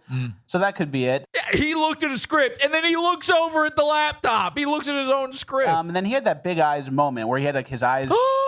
Whoa, ladies and gentlemen, we already got it. Ahoy, guy. This is not the thing we were just talking about. Hang on a second. Not to get your hopes too up, but let me open the link. God damn it. There we go. Here's Royce Lopez, everyone. What does he say here? I voted for Trump twice, you absolute moron. Oh, really, dude? Trump won my county in Florida by a huge margin thanks to Cuba. Oh, so Royce himself, by himself, voted Trump into office. He did it. Him and his Cuban. Thank God for Cubans. What would we do without him? Okay, well, now we are going to have to jump ahead here. And we are going to have to go and oops. No. Sorry. We're going to have to find oh God. Where is it? Let's find that at the Revenge of the Sis full episodes playlist. Okay, perfect. And here's episode 1. This is the first show they ever did, September 1st, 2017. So remember, these guys started a podcast about 2016 in the year 2017. That's kind of a preview of how things are going to go. And I know putting in Trump into search here is going to give 1 billion results. But perfect. It's the first thing he says about Trump in the episode. Okay, well, this should be pretty easy then. Ladies and gentlemen, so let's... Here, get ready. Everybody get ready to clip. You ready? Clip time. You ready? So here's Royce saying, and this is 2024, February of 2024. He tells somebody, oh, he really gets him. He says, I voted for Trump twice, you absolute moron. Trump won my county in Florida by a huge majority thanks to Cubans. Well, here's Royce in 2017 on the first episode of ROTC, and he says, don't hate America. Right. And by the way, just get that out March there is first. so thin. I didn't vote for Trump. Not. You want to hear that one more time? And by the way, just get that out there first. I didn't vote for Trump. Not. And by the way, just get that out there first. I didn't vote for Trump. Not a Trump. Didn't vote for Hillary, but that's. He's trying to say not a Trump supporter. Do you hear that? Get that out there first. I didn't vote for Trump. Not a Trump. Didn't vote for Hillary, but that's the common ground that I believe. I voted. Okay. Well, at least I'm not the one thing. Yeah. I didn't know Cubans were such liars. Well, that's what I took away from this. I've learned so much about Cubans. Thank you, Royce. All right. Well, there you go. I just happened to have seen that before the show. What a perfect little thing right there. Has anybody even looked into that before? All right. Let's go back to the Fleccas here. Again, Fleccas, new goon of the show. How do we feel about Fleccas? Yeah. The spoon goon. Yeah. All right. We'll be right back after this. More ROTC coming up. ROTC coming up. More Fleccas.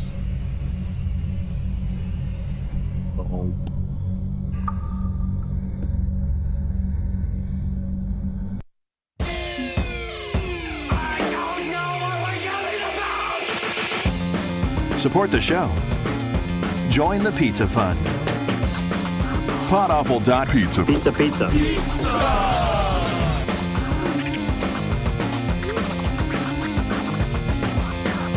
PodAwful.pizza.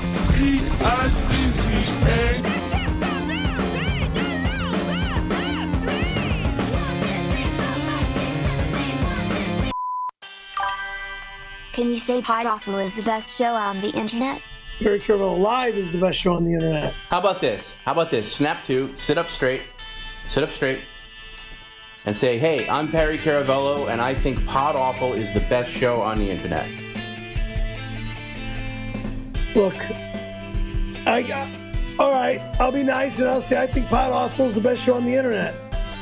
But I really think my show is the best show on the internet. But when I snap out of this bunk, is when my show is the best show on the internet. Nah, not tonight. Far from the best show tonight. Not tonight. Exactly. Tonight, no good. And we're back. Woo! Fleccas! Yeah! Let's fucking goo. PodAwful.pizza. PodAwful.pizza, real quick before we continue. Again, I took that little week off there, not just because it was my birthday, by the way, but also because I'm working on some other very big things for the show. Very, very cool stuff. And the podcast did not sleep.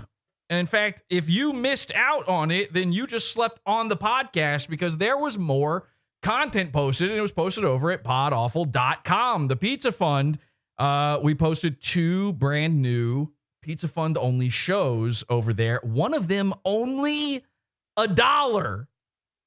It's in the dollar level of the show, and it's the Pizza Fund, and it's called H2BH, the show, MC Lance and the Lanceophiles. If you recall, this guy Lance that we've made fun of many times, goon of the show, he's actually, somehow he's becoming like a public domain goon that lots of people make fun of and troll now, now that we've kind of let him go a little bit. And Lance is, how would you describe Lance, guys? How do I even explain this to people? Sort of like mentally a retarded pedophile. Yeah, retarded pedophile. That's right. So Lance, he keeps worming his way into all these communities, and they don't know about his proclivities. So I showed up one time. He was apparently talking to Slipknot, and I don't know, Slipknot has a podcast or something, and they were talking to Lance, and I got on the podcast, and I told them all about Lance and the Lanceophiles, which of course is a Discord group filled with elderly, like octogenarians who want to kill and eat Lance. Very interesting, very funny stuff. Go check it out. Dollar level of the Pizza Fund. And also, we have a Pod After show. This is kind of odd because this came out weeks after the fact. We usually do the Pod After show right after. But I posted this one. It's Comedy Shaman's 9/11 Can Car Fuel Felt Clay Streams. And this is the Pod After show to our 9/11 Crashtacular episode, which kind of spoils what that episode is about, which is why this came out weeks later. But basically, if you've already watched that episode, you know there was an entire catfishing operation, false flag, against Comedy Shaman, run by this girl, Lisa. And Lisa did a terrible job at documenting the event, but it was very fun. The footage is worth it. Like, let's not joke around here. It's actually good. It's actually a very funny and good episode, but it's also funny to yell at Lisa for fucking it up. And so we yelled at Lisa a little bit more for fucking it up. And you can find it over. This is actually in the, so we did one small one, $1 level, one $20 level of the show. There are levels in between those two if you're brand new. Don't worry about it. PodAwful.pizza, get access to tons and tons of stuff. And remember, that doesn't get you access to just this one thing. It gets you access to all the stuff in the levels. But this Pod After show is special. It's different. I had to put it in a slightly higher level because of the things that happen. And it basically, we torture Lisa. We force her to do things. She tells us the entire story of catfishing. She on her own catfish Comedy Shaman. It was like disgusting. It was sick. I warned him for months that he was getting catfished. So once again, Comedy Shaman catfished himself. PodAwful one.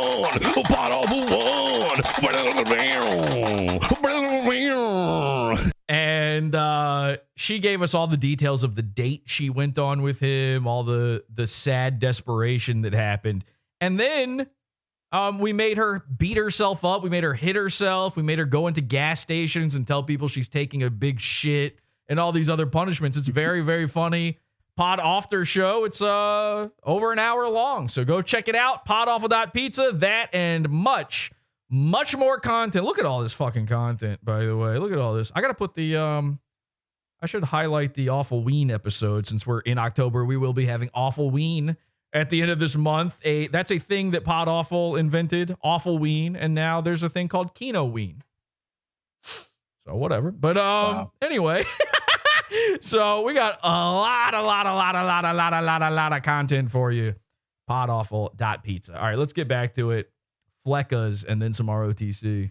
Big and looks stupid. Yeah. And you'd look at that and go, oh, this guy is weak and out of control and not very sturdy. I don't really trust him. Yeah, he's shell-shocked. Yeah, like a deer in headlights. And then the media covers for him. Waltz's wide eyes show his passion.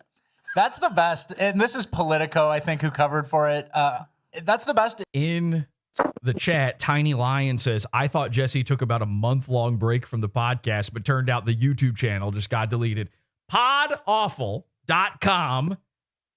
There will be shows all the time. You will never miss anything if you can make a free account, by the way, at PodAwful.com, totally free, and you'll never miss anything. And I keep saying this. I've been running by the way, while I was gone, there was a 24/7 PodAwful stream going, and which had an unusual amount of people watching it at all times. Congratulations to the total freaks out there who've got nothing going on. It was actually, I would just check in on the stream every once in a while, and it was very sad to see how many people were watching this. But I invented a brand new thing called second screen content. This is new technology that I've created. And basically, we had this 24/7 stream going on, where it's playing all these old, it's from my channel and from all the archivist channels. So thank you to the YouTube archivists out there who have been putting stuff up. I put this all in a playlist, and I started streaming it 24/7. And I've got a little banner running at the bottom of the stream. And it's just a bunch of silly URLs that I've got. I own a bunch of urbanmoving.systems, podawful.pizza, awful.tube, awful.world, infowarp.net, all these different ones. If you take that awful.tube and you bookmark it, when this channel goes down, and it will, you will have a link that takes you to our new YouTube channel instantly. The second I start a new YouTube, if you ever go, oh, what's happening? I haven't seen PodAwful in a while. Check awful.tube. Okay? The channel goes down every year, sometimes twice in a year. Awful.tube, bookmark it, awful.com. You'll miss nothing. Thank you for saying that, Tiny Lion, so that I remember to tell people that. Is when there's a body in the wreckage, and then the media has to find a way to spin it. The more wrecked the person is, the harder to spin. And it's like, there can't be a single person on earth who believes this, right? There can't be someone who slurps this up and goes, yeah, he's passionate. He wasn't fucking rattled. I swear he wasn't rattled. Eye popping can sometimes be a sign of surprise, but for Waltz, it simply revealed his emotional intensity, like during an exchange about abortion. So he really wants to kill the kids. Yeah, he's passionate. Yeah. And then JD Vance, who just... Yeah, he's passionate. Good sum up. Fleccas, go take a break. Just walk it off. Get out of here. You don't even need to be here at this point. Put a cardboard cutout of your face in the chair, and then just let this guy read the fucking articles. That's the show. Looked normal. Mm-hmm. His beard was actually, it matters. It says, yes, Vance's beard matters. Vance is the first White House wannabe to wear facial hair in 80 years. Research indicates that voters see beards more masculine. That can be positive to some. Oh, really? Why is that? But to others, especially women, it can be negative, conveying aggression and opposition. I love having the exact text read back to me. Yeah, no summary, nothing. No make 'em ups, no little gags in between. They got no words about it. Oh, well, maybe. You know what? We jumped ahead. Let's see what they say. $7.50 on the line for every single person in the audience. Just ideal. So if that's what they're talking about, you know it was a massacre, right? Yeah. If they're talking about still images from the debate and how being wide-eyed is actually good, then Damn it, again. What do you mean if they're talking? They are talking. You just read it. Are these guys going to start wang sipping soon or what? We need something. We need something. By the way, just notice this. Our most hated man. We got to figure out this guy's name or come up with a name for him because I hate this guy. I hate this guy. I don't care. He's partially off screen too. That's Fleccas, weird. yes. They got a big case of the not gays, so they're sitting as far away from each other as possible. He's got his microphone on a stack of books. Do you see this? Look at this. It's not high. You couldn't get a higher stand. You went with books. Now it's harder for you to read your script. I hate that guy. Who does he look like? He looks like somebody. He looks like that Adam Ruins Everything guy. No, I Looks disagree. like Millhouse. It kind of looks like Valsha a little bit. Yeah, Okay, a little bit. All right, well, we're gonna figure something out for this guy. I hate him. Looks like Jared. Oh, I know what I want to call him. Corpse. And Politico really had nothing to say, right? Yeah, and then someone summed up the debate, which I thought was pretty good. Can you read the original tweet and the response? Well, there was a big moment in the debate. A lot of people, I assume, kind of didn't see it. It's more of a. Could you please read That's the tweet? what I was getting in my DMs. People were like, "I'll wait until you guys recap it for us." But there was a moment where. This is it. So, and again, these are not new things for me to say because we cover ROTC, and I said this 5 years ago, 6 years ago. But all of these shows, they're not just say my own ideas back to me. They are I'm too lazy to read shows. That's what that is. So these guys are too lazy to read 150 characters or whatever in a tweet. That's all this is. And they're like, nah, you just tell me what it said. Okay, fine. You don't have enough time in the day to sit there and scroll, but I bet you are. In fact, I have a feeling, despite the fact that I'm a pioneer of this brand new second screen technology, I have a feeling that there ain't nobody who's watching this on the main screen. There ain't nobody actually looking while they're reading these tweets. They're sitting there scrolling. There's no chance they're not. They're either doing that or folding laundry. Those are the options. Everybody's always, I don't know how much laundry you people have. Podcast listeners they do an amount of laundry that is ungodly because they're always folding laundry while they listen.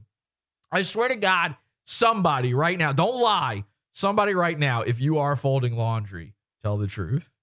Tell the truth in this chat room right now, and you could win $750. Let us know in the chat. The Haitians in Springfield who are here legally with the biggest air quotes ever because they filed for asylum on an app and basically got temporary protected status in America, which Trump is going to reverse. He already did reverse temporary protected status for Haitians in 2017. So he'll just do that again. And so there was a moderator point where she tried to say they're. How gay must it feel, by the way, being second banana? This show is called Fleccas Talks. Everyone's here because and you're doing all the work. This show, he's a mascot. Fleccas is basically just a big furry costume that a man is wearing and moving around and trying to hype people up. While this guy does everything. This guy does everything. He's looking up the tweets. He's taking the screenshots. He's got them on his laptop. He's having to lift his own microphone up. He brought 2 books. You think Fleccas owns books? This guy's lucky that he's not talking into a spoon right now in order to do this show. I can't believe they managed to set up a green screen. I'm going to assume Pulse Plus did that one for them. Here legally, but it doesn't make sense. And so this woman said, JD Vance talking over the female moderators. We women have all been there, over-talked by an entitled mansplainer. And then someone quoted it and said, talking over the female. The end of sleepaway camp.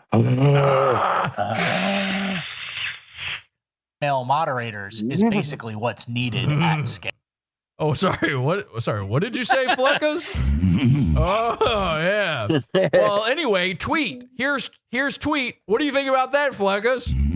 Oh, okay, good. Whoa, too spicy. That's where we're at. Yeah. Well, let him cook, Eric. Let him cook. Come on. We need to be fact checked. We'll let the power brokers cook, and let. Come on! Come on!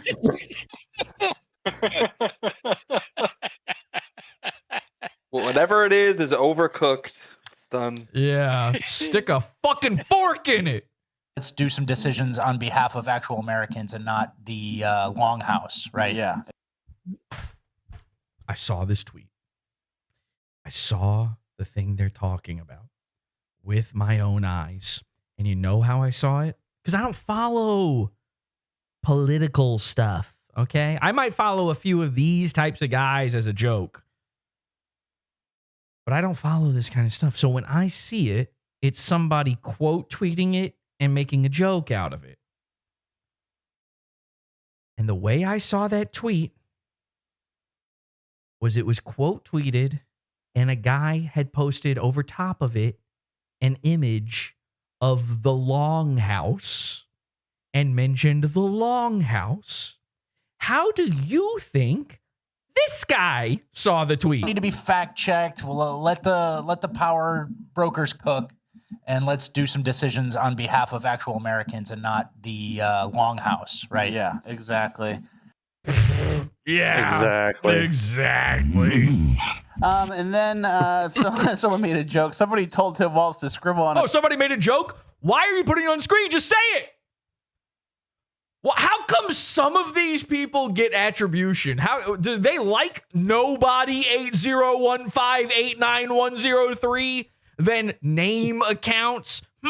What is the difference, I wonder, between this guy and the accounts they're just stealing from? Oh, nobody's ever seen these accounts. Now, you would think you would rip off from the accounts you've never seen. You would think it would be the big names. That's who you would try to give the attribution to, because you would rip off this guy because nobody's going to know that you did it. Nobody's ever going to see that he did it. No. That's backwards. That's not internet thinking. That's logical thinking. You're a normal person and you're thinking wrong. That's not the way this works. They rip off the big guys and give no attribution because they know it works. They know it's effective. That's what memes are. Memes are just people ripping each other off, basically. It's just stealing. All right. And they know that. It's like a known thing. People know that about me. And they reference it in the memes sometimes. It's an effective strategy online to take stuff that is already proven to work, rip it off wholesale, and retweet it. Or share it on Instagram or Facebook or wherever. To put it out there again, TikTok, whatever it is. And you'll never be stopped doing it. They tried it one time. One time a guy got caught and they tried to make it stop. This man's name was the Fat Jewish. And you would think if anybody would be protected from being canceled on this, it would be that guy. I mean, it's right there in his name. Fat. But they tried to cancel him and then he just became more popular from it. And then he fell off because all these guys fall off eventually. You know, you're never going to hold that position as Mr. Meme Stealer forever. But for a while, you can hold on to it. So they credit this guy because then they can't be called out. When I sit here and go, you're just stealing these, and you're not crediting, and you're clipping out the names on the tweets and stuff, they go, look, we did it right here to this guy. And then this guy won't be mad, you know. This guy's like, oh, I love these guys. They clipped me. They put me on their show, probably, or something. Actually, look at this. I didn't even see this. Follow back, it says, which means this guy is one of their followers. This guy might have even sent it to them. So this guy gets credited because he's one of their guys. This is a guy there's a fan of their show. They steal the stuff from the big guys because they know it's got enough likes on it that you will like it. This is untested. This is like scary. This is dangerous for them to do. But this is one of their guys, so it's, worthwhile. All right, what is it? Piece of paper every time he wanted to flail his hands. Yeah. Somebody told Tim Walsh to scribble on a piece of paper every time he wanted to flail his hands. I'm only repeating that because I cut off a part of it. I don't think that you need to hear it twice, just to be clear. And also, it's kind of hard to read on my screen. Let me say it one more time. Somebody told Tim Walsh to scribble on a piece of paper every time he wanted to flail his hands. Now, let me play it one more time, them saying Joke. Somebody told Tim Walsh to scribble on a piece of paper every time he wanted to flail his hands. Yeah. Because he was constantly writing things down, which is weird because he doesn't seem like a note taker to me. Yeah. He doesn't seem like a real thinker who's writing his ideas. I think it was just probably easier to hear the question, and while Vance is answering, the guy in the earpiece tells you what to say, so you don't have to listen and repeat at the same time. That's tough. Yeah. So and then occupy your hands thing so you don't flail. You don't flop around. He wanted to get crazy with it. And then there was another meme that happened, that yelling leftist girl. Okay. This is the craziest sentence I've ever heard in my entire life. It probably just washed over you. You probably didn't even notice it. This meme that happened. Okay, thank God. Thank God. Thank God. I felt crazy. I'm listening to this. Kelsey's playing it, and they said that, and I didn't know what to do. I wanted to get up and fly through the ceiling, break through it, and float into the atmosphere forever. This meme happened. What do you mean it happened? It's like abiogenesis. It just occurred on its own. To get crazy with it. And then memes just spring out of fucking thin air, I guess. This is another meme that happened, that yelling. Yeah, this meme happened. There is a name on the tweet above this image. You could have kept it. It didn't happen. And by the way, you're just showing memes. That's not even content anyway. This is nothing. Leftist girl looks exactly like Tim Walsh, which is good. Yeah. Yeah, exactly. Thank you for explaining it. They're the same guy. Yeah. Well, this is for the fucking visually impaired people in the audience. They got to explain. I mean, it's a podcast. You do have to do that. I always try to make it so that the audio only people know what's going on. You do have to say stuff that is visual only sometimes. It kind of makes an awkward thing for YouTube. But I have a feeling he would have done that even if they were not a podcast. I think there's an audio-only version of this. They call it a podcast, but maybe not. Yeah. Maybe not. They might just not know what a podcast is. But assuming that, I still think they would have just said what's in the image. Because what else are they going to do? You can't do commentary on a meme.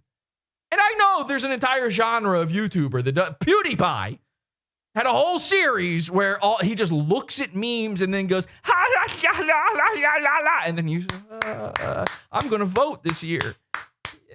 Yay. But you can't really do commentary. I guarantee you, I've seen maybe 3 of those PewDiePie things or similar things. I don't remember any of it, and neither do you. That's the point. You're not supposed to remember it. It's disposable. Disposable. Garbage, non-tent. If only there was a term for this, like digital litter or something. And I've seen it, though. I have a feeling if you were to go back and watch any of those types of videos, it's this. It's just them going, here's what's happening. Ha, look at this thing. But he's got a silly accent, so you think it's funny. There's like quick cuts, and he's, and you're like, the meme. Yay. Yay, the meme. I also saw the meme. They like it when they've already seen it even more. I saw the meme. You saw the same meme as me. It's like when, lovers in the 1700s were both looking at the moon at the same time. They're like, I can't believe this. We're looking at the same moon. And then Tim Walsh also said that his son was involved in a shooting, or there was a shooting maybe at a school or somewhere. There was a moment about gun control, and he said, Tim Walsh said that his son witnessed a shooting at a gymnasium, like at a school event. So we looked into that. Gym? A gym from The Office? What do you mean a gym like a gymnasium? We know what you meant by gym. You didn't have to clear that one up. A gymnasium. You don't like to have at high schools. Yeah, because it sounds bad. It sounds like a school shooting. Yeah. And here's who it was. The shooter was sentenced last winter. Wait. Roll that back. At a gymnasium, like at a school event. So we looked into that. Yeah. You looked into it? Our crack team researched this. Yeah, what do you mean you looked into it? Or do you mean this is the reply to the tweet about it? Like a school shooting. Yeah. And here's who it was. It's a tweet. You didn't look into this. Steve Saylor looked at. Why did you? You're crediting the wrong tweets, okay? You shouldn't have credited this one because then it would hide the fact that you looked into nothing. This is, I'm sorry. You know what? This is pent up. This is frustration that I've had in me for about a year now. All right, let's forget this for a second. I'm sorry. We got to cool it a little bit. I'm getting a little too frustrated over this, and there's a reason for that, okay? These guys are way too, and you can call this jealousy, I don't care, successful for this crap. Because this is crap, and these guys are worse than ROTC. You can't make fun of ROTC. I would rather watch ROTC Ludovico technique style for the rest of my life than watch more Fleccas talks. But I got to show you more Fleccas talks because the parallels between ROTC and Fleccas talks never end. This is why I'm starting to get upset. To see you again on Friday. Yeah. How'd you do in Vegas? Yeah, man. Thank you. It's good to be back from the break. How'd you do, like, gambling-wise? So you were wondering which one's the Mersh and which one's the Royce. Here's your answer. What happened? Yes, I know. I missed you guys too, and I'm happy to be back doing the show. Happy to be here. You know, I'm happy to be back. All right. Didn't realize you're such a sentimental guy. You really missed us doing the show. So you got smoked, huh? 2000? No, just kidding. Not just a gambling guy, a loser at gambling. Fleccas is, surprise, the Mersh. You thought he was the Royce. You thought big fat guy, big beard, mixed DNA in there somewhere. I don't know what's going on. You saw he's almost got the same, what do they call that? Royce's disgusting eyes. His dusty eyes. What do they call it when a child's eyes change because they were mershed as a baby? Panda eyes. Panda eyes. He's got Royce has panda eyes. Have you ever heard that term? That's a horrifying thing. They say that you can tell that a child's had his like a sunken. Yeah, he's sunken. You can say they say you can tell that a child has had his whole adrenochromed out. Because he's got these panda eyes, and Royce has that. And by the way, Royce also has head corners. Did you guys know that Royce had? Oh, okay. Now I got to show you the head corners because handles. I wasn't planning to do any of these things, but now I got to show you the head. All right, can we do this? Can you guys please remind me before this episode is over, before we're in the after show, to show you Royce's head corners? I'm going to forget. Don't let me forget. Head corners. Somebody do it. Okay. Head. So you thought this was Royce the whole time. Secret Mersh. Gotcha. Got pretty smoked. Well, here's what happened, right? I got smoked.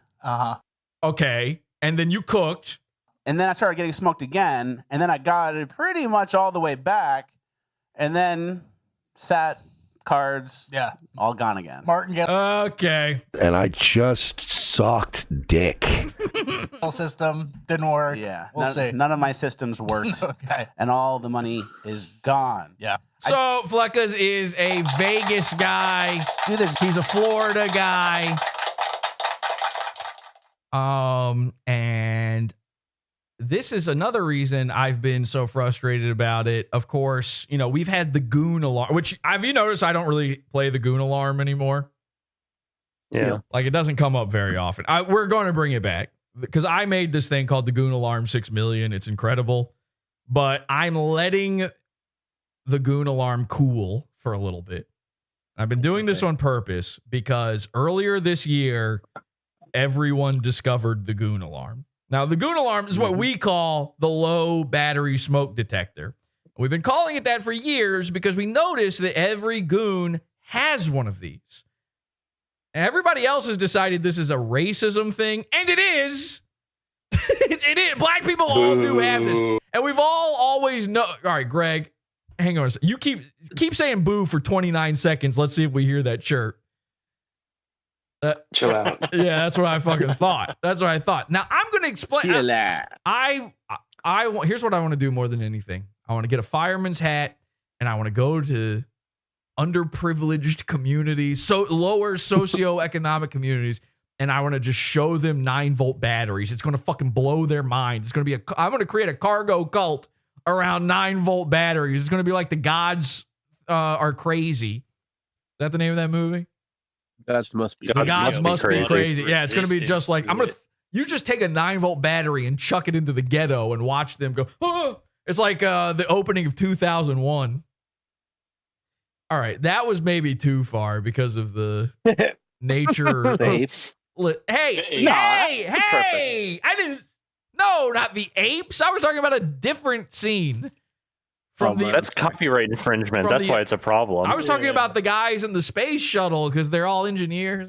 So anyway, everyone has decided. You take a 9-volt battery, chuck it into the lowest class neighborhood you can find. They're not. They've never seen that before. It's crazy. Everyone just figured that out this year. We've known about this forever. I've been doing the sound drop of the goon alarm forever. The ping. I'm not even going to do it right now. Okay. Because everyone found this out, and now everybody's added it to their soundboard. Okay? Like, for instance, when is this episode from? This episode is from February 2024. Black History Month, everyone. And this is right around the time where I was like, oh, I put way too much effort into the Goon Alarm 6 million because I'm not going to be doing this for a long time. I don't even want people to see it. It's embarrassing right now. I'm hoping but maybe it'll be hacked by the time I bring it back. You know, I might have made a mistake by not doing this, but all right, basically we were the first people on the internet to ever do the low battery thing. I'm the first guy to ever have it as a soundboard thing. By far, it's not even close. I'm 100% claiming that. Find somebody who did it before me, I dare you. And now everyone's doing it, and these guys, when I heard this, was something happening? Must be if the article headline was that. Please tell me. And then the article goes on to say, one example, in Somali homes in the Twin Cities, smoke detectors with low batteries beep around the clock. Many believe the devices beep when they're working properly, or that it's the landlord's responsibility to fix them. Such misinformation could be corrected with a community-wide effort. So the chirping fire detector, which means the battery is low. Fire detector. He doesn't even know what it's actually called. Sorry, but you're now the guy who doesn't know what a 9-volt is if you can't even get the name of the thing right. Is the landlord's responsibility, and then these people aren't able to put a D-volt battery. A D-volt battery. Are you starting to understand my frustrations here? You don't get to make fun of black people anymore. Sorry, black people are above you, okay? And I've always believed that. Black people are way higher on the food chain than 2016 grifter guys. Into a slot. Thanks, Jesse. Sorry, are you noticing anything here, by the way? Welcome to Cringe of the Week. This is the Cringe of the Week section of the show. You couldn't torture that information out of me. That's like the most embarrassing thing ever, and it's being quoted in the sleep inequality study. That's the most there's a embarrassing constant thing. chirping in their house because they can't work a smoke detector. It's pretty embarrassing. And there it was. By the way, they don't even have. They're so bad. This is not a live show. They don't do this live. This is pre-recorded and edited. They edited that in, so they don't even have it on a soundboard, but they threw it in there. So you can see my frustrations. They've got Cringe of the Week going on here, and then this one. This was the final straw for me. Okay, this is from 9 months ago. Check this out. All right, here you can see, here's their address, by the way. If you want to show up and wait outside their P.O. box to let them know how you feel about their show, give them a gift of some kind. They're in St. Petersburg, Florida. And you guys send us good stuff. People send us nice things. People send very nice stuff. Good schizo shit, too. Christ almighty. Oh, God. We're going to have to send these guys a chef's hat and a pot and one of them wooden spoons so they can cook. Like schizo art. So. Nice handwritten notes from old ladies with like a check for $25. Yep. That's not a joke. Their audience is old ladies. That's the kind of stuff I like. All right. Who listened last week and who didn't? We said it's time to be henchman maxing. No. Fuck off. No. Can't. All right, kill him. Just kill him. Kidding. Fuck Just kill him. Neighborhood, God damn it. Murder. We have not Beyond yet coincidence. leather Out of here. jackets. I will swing and That trade it. fat mud person. By the way, Redose in the chat says love line. I said I was the first guy on the internet to do. I've openly admitted that the Goon Alarm comes from Loveline. Loveline's the reason I do a podcast. That's not a secret.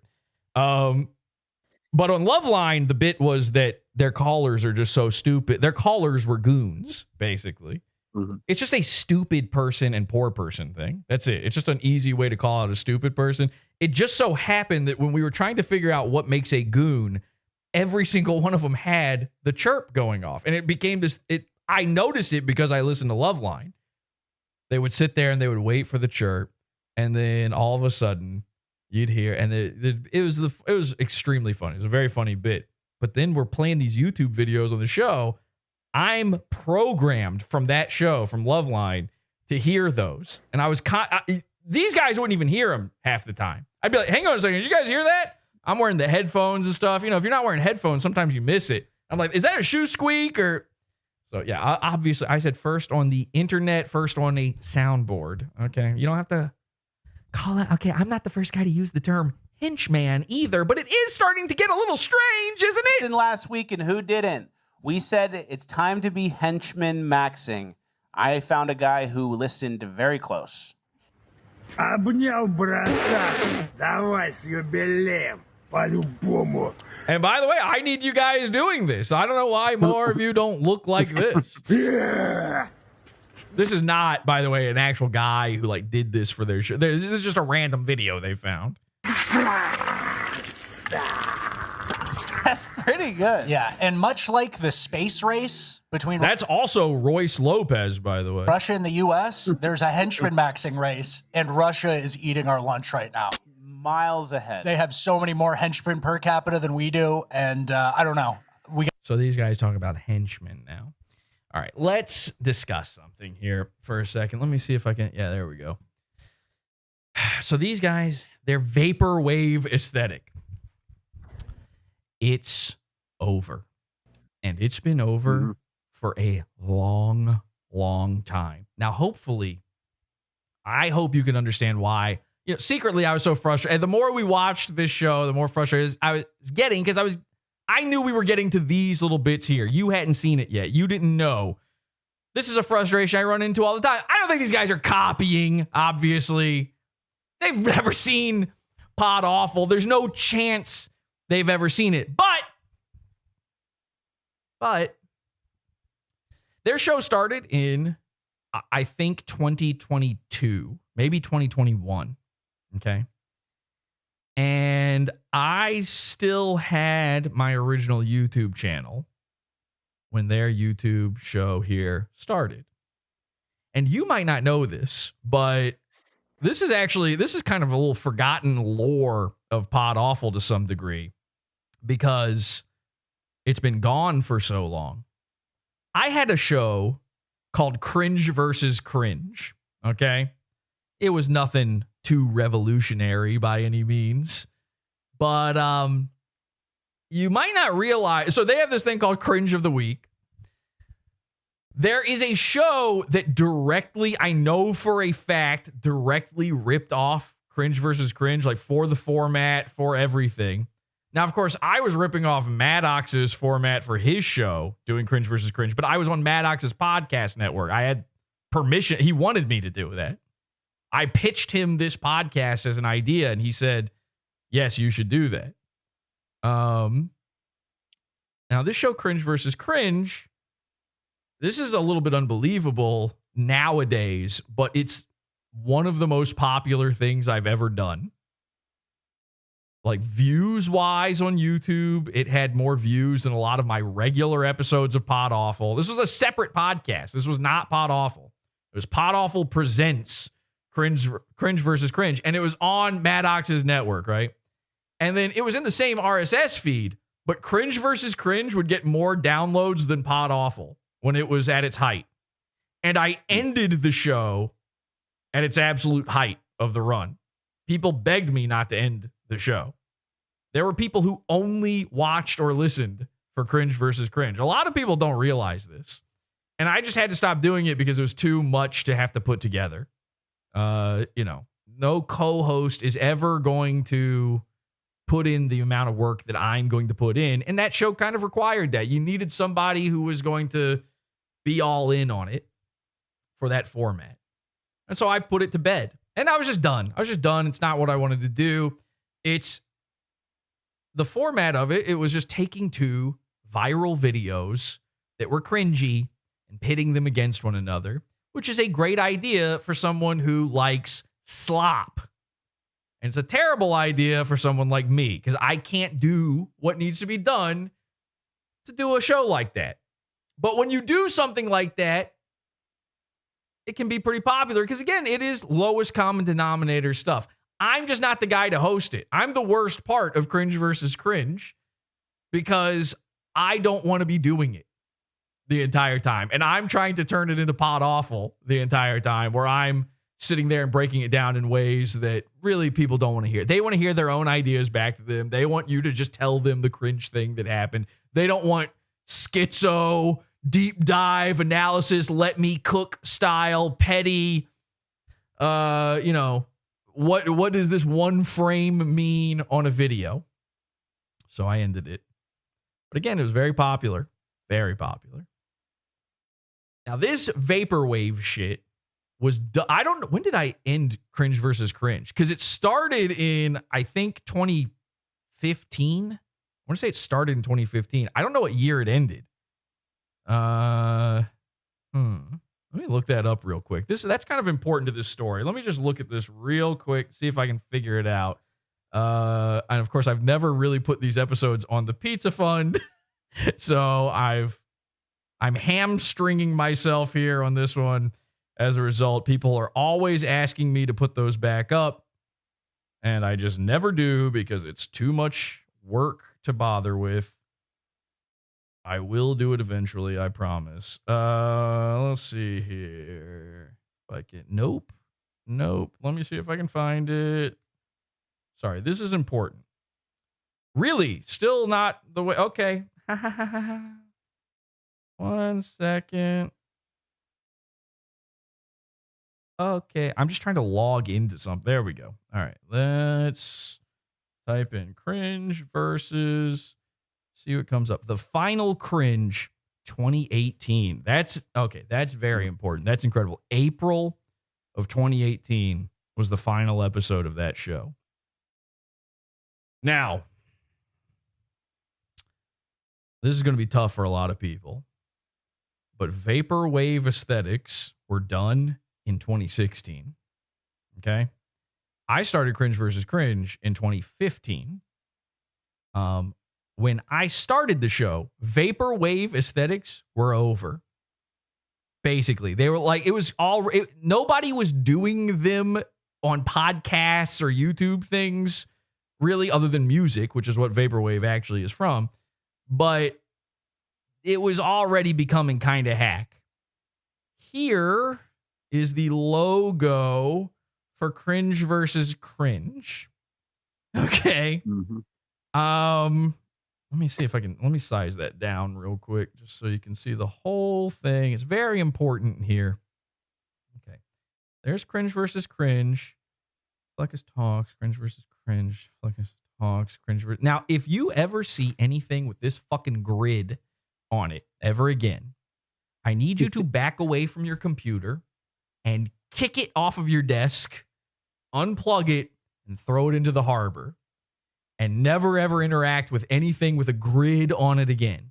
The grid is over. I'm guilty of the grid. This is why I'm showing you this. I'm guilty of the grid. But I promise you, and nobody's going to believe this. I promise you, no one was doing this when I did it. When I made this logo, which took forever, by the way, this was a lot of work. I made this by hand. Like I do all of the graphics for this show. I want to say like a month after I started doing Cringe versus Cringe with this logo, which, by the way, the intro of the show and this logo and everything about it. And there was like a grid that happened at the end of the show too. I just remembered that. All of that shit was for a purpose. These embarrassing, I'm completely embarrassed by this, by the way. These embarrassing VHS, glitchy, low quality VHS graphics, which have their place in some cases, but not in this one. They had a point to it. And the point was that I wanted to, take these old, we're kind of watching old YouTube videos at the time. And it had that feeling of like breaking out old VHSs and watching B movies. And that was the point. And the intro of the show kind of played along into that as well. So this 80s aesthetic, VHS aesthetic, it's not actually vaporwave. People call this stuff that now, but at the time it wasn't. And the grid hadn't been overdone yet. But I'm guilty of the grid, so I'm putting it out there. The grid gives you grids, okay?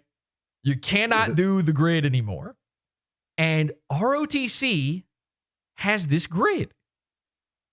They've got the grid. Fleccas Talks has all of these 2016 guys have the grid. I had the grid in 2015. I stopped the show in 2018. We're done with the grid. A month after I made this logo, somebody created a vaporwave or whatever they were calling it at the time, generator. You remember that? Yeah, I remember that. And what did it have? It had a big pink triangle. Grid in the triangle. Triangle, the grid. It might have even had the lightning. Might have had the sun. It might have had the sun, which of course, ROTC has the sun. These guys, I don't think, have the sun, but they've got the mountains, the grid mountains. This is so over. And this is a thing that, this is what people don't get about. This is the people when they do this thing and they don't understand. I knew what I was doing when I used it. And I knew that it was a little, I probably shouldn't do this. This will be gay in like 5 months. I thought it'd be 5 months. It turned out to be 1. But this whole thing with the grid and all that, it barely ever existed for real. There's like 12 paintings from the 80s that had the grid. Go try to find like legit art like this. It's not real. It wasn't really a thing so much. It's like more of a feeling. It's evocative. And then when everything starts doing something like that, it becomes self-referential. Now you're no longer evocative of the 80s. You're evocative of the people attempting to be evocative of the 80s. And it wasn't even cool to be evocative of the 80s anymore in the fucking 2010s. Like, that was over with by then. Everything's on a 20-year cycle. We were past that at that point. Okay? So, but we still need Ghostbusters sequels. Well, thank God for... And by the way, put a grid in Ghostbusters. What's going on with the goo? They never solved the problem with the goo in Ghostbusters 2. The goo is still under New York. What happened to the goo? And by the way, I should have been goo maxing at the time. I'm Mr. Goo. Now people do goo. I should have made my whole aesthetic goo, is what I'm saying. Everything should have been goo. And we are going to start gooing. And in a month, everyone will be 100% goo maxing. They'll out goo me at that point. I work slow. I work real slow. I'm a goo cell. I wish I could be a goo I'm a goo cell. I'm gooning.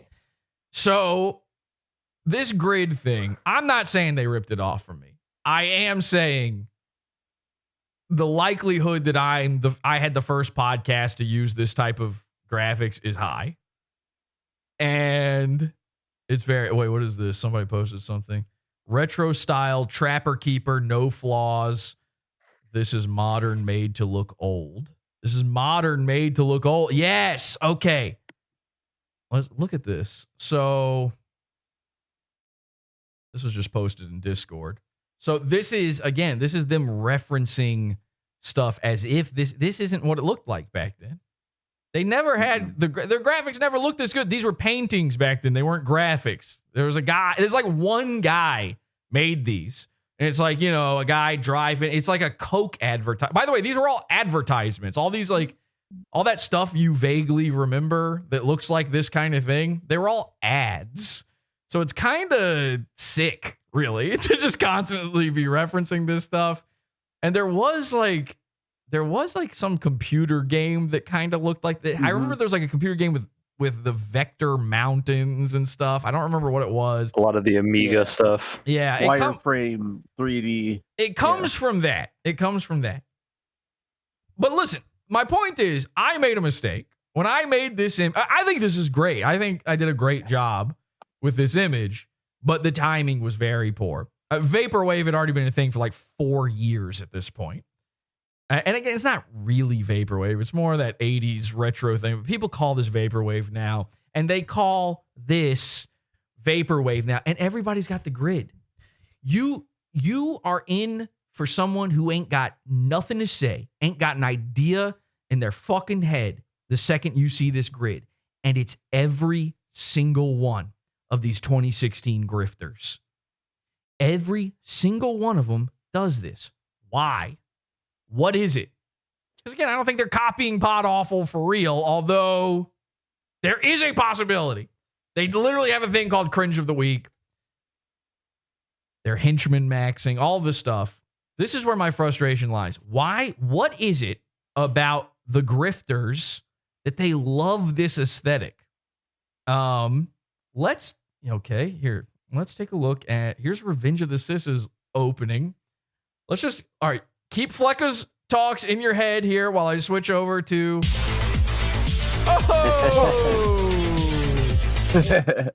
Now, when the ROTC guys did this, I'm going to be honest, I kind of got it. I got it to a little bit. They don't know what they're doing. They don't make these graphics. Somebody else makes this stuff for them, but they directed them to some degree. And this is not a grid here at the bottom, but they do use the grid. Let me keep playing it. Hey, here's Tim. There's the grid. So instantly we have grid. We have the mountains. You can't see it behind the image here, but there is the sun in the background. They've even got other grids going on. They've got grids out their grid holes. So when they did it, I went, okay, they're in Florida. They're going for that sort of like Miami Vice 80s thing. Yeah. It kind of made sense. Pink and white. And they used to, that image of them, that logo of them, where they're standing back to back like that. They're dressed up like they're cops. Like they're literally doing a Miami Vice thing. That was the thing they were going for. So technically that's on the verge of okay. They were going for something. But now they're not. Now, what are you going for now? Hey, here's Tim. And even like the music they use is synthwave. It's not vaporwave. Vaporwave is like slow and quiet. Vaporwave is like literally using other songs and then slowing them down. It's like almost nothing. Yeah. But yeah, synthwave, vaporwave. Some people now call this cyberpunk, which is very much a different thing. But that's fine. All of that, fine. Whatever you want to call this thing, what is it? Because these aren't the only guys. We've seen this a million times, right? We've all seen this on every fucking right. And there is an element of, there's a lot of like everywhere. There's like a lot of right-wing musician guys who make that type of music. So they use that type of art, which I assume, here's what I think it is. I think it comes from those guys that make the right-wing guys like to make music.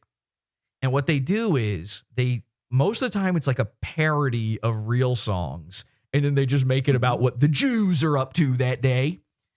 And you go, okay. And then you start to fear for your life around these people. And the easiest type of song to make is a parody song, right? Because it's a song that already exists and you just put new lyrics over top of it. It's almost no work. And then it's literally no work if you do a bad one, which they all do bad ones. So when they do try, the little bit that they try, they make a song that is synth wave or one of those. Why? Because it requires no knowledge of instrumentation. You don't have to know how to use a guitar or a drum. You can just do your Fruity Loops on that. It's zero effort. This is the sick part of it. is down to the things that inspire these people, which they don't know what's Mersh, look at Mersh. He's wiping his nose as this clip begins. He's got no idea. He's eating his fingernails. Royce is panda-eyed. These guys don't even know what it is. They just copied a different fucking 2016 grifter. Remember, their show started in 2017. So in 2017, they went, well, what was everybody doing last year? Let's do that. They copied those guys. Those guys were copying the musicians. And it all boils down to what is the easiest, lowest effort thing to do? It all boils down to that meme generator from a month after I made my logo, because you could literally go online and generate a brand new logo out of it or a brand new meme out of it. And that thing was everywhere in these right-wing circles. It's pathetic. And by the way, this has been very like anti-right wing. So I don't want to give the wrong. I'm not left wing. Okay. I'm two wings and I'm flying above all of it. I'm on the moon. I don't give a shit about any of this. You're all gay for caring. Just to be clear, these right wing guys, if they want to be good and effective and cool or whatever they're fucking going, I don't even know what they're going. I don't think they know what they're going for at this point. All these guys have aged out. You know, the youngest guy they had was Nick Fuentes. Now he's experiencing twink death. You think he's not having to bottom out for some of the ugliest tops you've ever seen at this point? So you think he can pull cattail like he used to anymore? I doubt it. You know, he's starting to go bald. So all these guys, they're aging out. They don't know what's cool anymore, and they're using the 26. They're stuck in the 2016 aesthetic. Now, there's one cringier thing you could do, and it's try to be hip and new and relevant. Try to be on the cutting edge of whatever's as an old man trying to be stylish is maybe the worst thing ever. You reach a certain age, and again, everybody was guessing that I'm basically 35, I think, in the chat. You reach a certain age, and it's after 35, where the only option you have without looking like a total loser retard is just doing your own thing. You got to make something up. That's your only, you can't wear the stuff from 15 years ago anymore. And you also can't wear the hits of today. So you got to just start making new things up and making your own shit, and you just decide it's not fashionable and nobody's going to fall for it. Nobody's going to think it's fashionable, but it's your only way out of this conundrum you're in. And that's also true of graphic design, of video, of comedy, of style, of podcasting, of any sort of creative aspect of any of this stuff. It all ties in. And these guys, like I said, this Fleccas Talks thing, you're watching a dying YouTube channel. It's not there yet. They're doing fine. But it's not where it used to be in 2016. 4 more years, where do you think it's at? If Trump wins, where do you think it's at? If Trump loses, where do you think it's at? I'm not sure which of those options is worse for these guys. And I know they're not sure either, because ROTC talks about this all the time. They've just said, we don't even know. They've given up on voting. They've given up on the pretense, on the idea that they even do it. They try to claim they're not even conservative guys anymore, which is fine because they never were. Royce is a literal gay cuck who had a satanic wedding. Mersh is fucking Mersh. Need I say more on that one? But they don't know what to do. Their fallback is and has always been the conservative grift. And there has been no update to the DLC on conservative shit since people were talking about the gayest thing ever, meme magic. How many of these guys are constantly sitting there thinking about the good old days when Kekistan was totally memeing up the magic and, Q was, turning Donald Trump into the mayor of Kekistan and blah, blah, blah. Yeah, here, Stribs just did he found they're calling it retro wave, the retro wave generator. And There you go. There's the Revenge of the Sis. The Revenge of the Sis. Interesting choice there. That is psycho and shocking and horrifying to look at. You even got the palm trees in there, which like that had to be a custom job for that one. That can't be in the default. So I think it really says something about the fact that when you boil all of this down, it is always the least effort. And these are the guys who tell you not to be a try hard.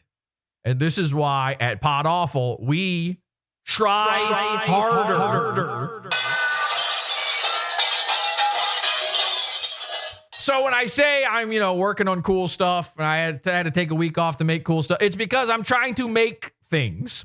And I know that it takes me so long to do it that by the time I do, these things will be done a million times, old hat, or just other people will do it a month after me. And then I'll look like an idiot. But I got to do it. I got to try. I cannot believe that these people are allowed to get away with this shit. And I think that the most important thing to take away from all of this is, actually, let's just get rid of Fleccas Talks here. I think we're done with Fleccas Talks. The most important thing to remember in all of this shit is that these guys, they were able to run to their little alt platforms and try to carve out a niche. And that's a fine thing. In that time, how many people did I have telling me that when I lost my YouTube channel, I need to go to Rumble? Okay. And I hope you're starting to see why I don't do it. I hope you're starting to see why I don't take these alt platforms very seriously, especially Rumble. Because I know Rumble's got fake views. So these guys run off to these hidden little, pockets, these bubbles. The thing that in 2016, they hated bubbles. Now they love bubbles. Because she is the joy and the laughter of the team. They love being in their little bubble now, and it's about to be popped. Rumble's going to go away. And while a bubble's a fine thing, because in a bubble, amongst like-minded people, you could incubate new ideas. But grifters, right-wing grifters specifically, are bereft of ideas. They are no-trying idiot losers who want to stall forever. These are the guys talking about stuck culture the most, but they can't get out of 2016. And they don't want to. And they want to drag you back into it. They don't want this shit to go away because it still brings in some money. They don't realize that they're becoming the boomers that they make fun of.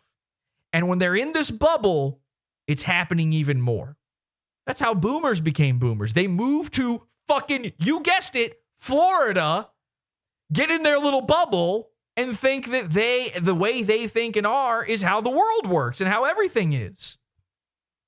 And so while they're over there in the safety of Rumble and they've got their fake numbers, ROTC thinks that they're doing just fine and that everything's going to work out. Now, in reality, they know the numbers are fake because they know how much money they're getting in and they know how much they're interacting with people. And while I'm sure there was some sort of initial boost from getting that Rumble contract, at some point they plateaued and maybe even started to fall off. Revenge of the Sis gets back on YouTube and the bubble fucking pops. Now, here's how you know Rumble's not going well.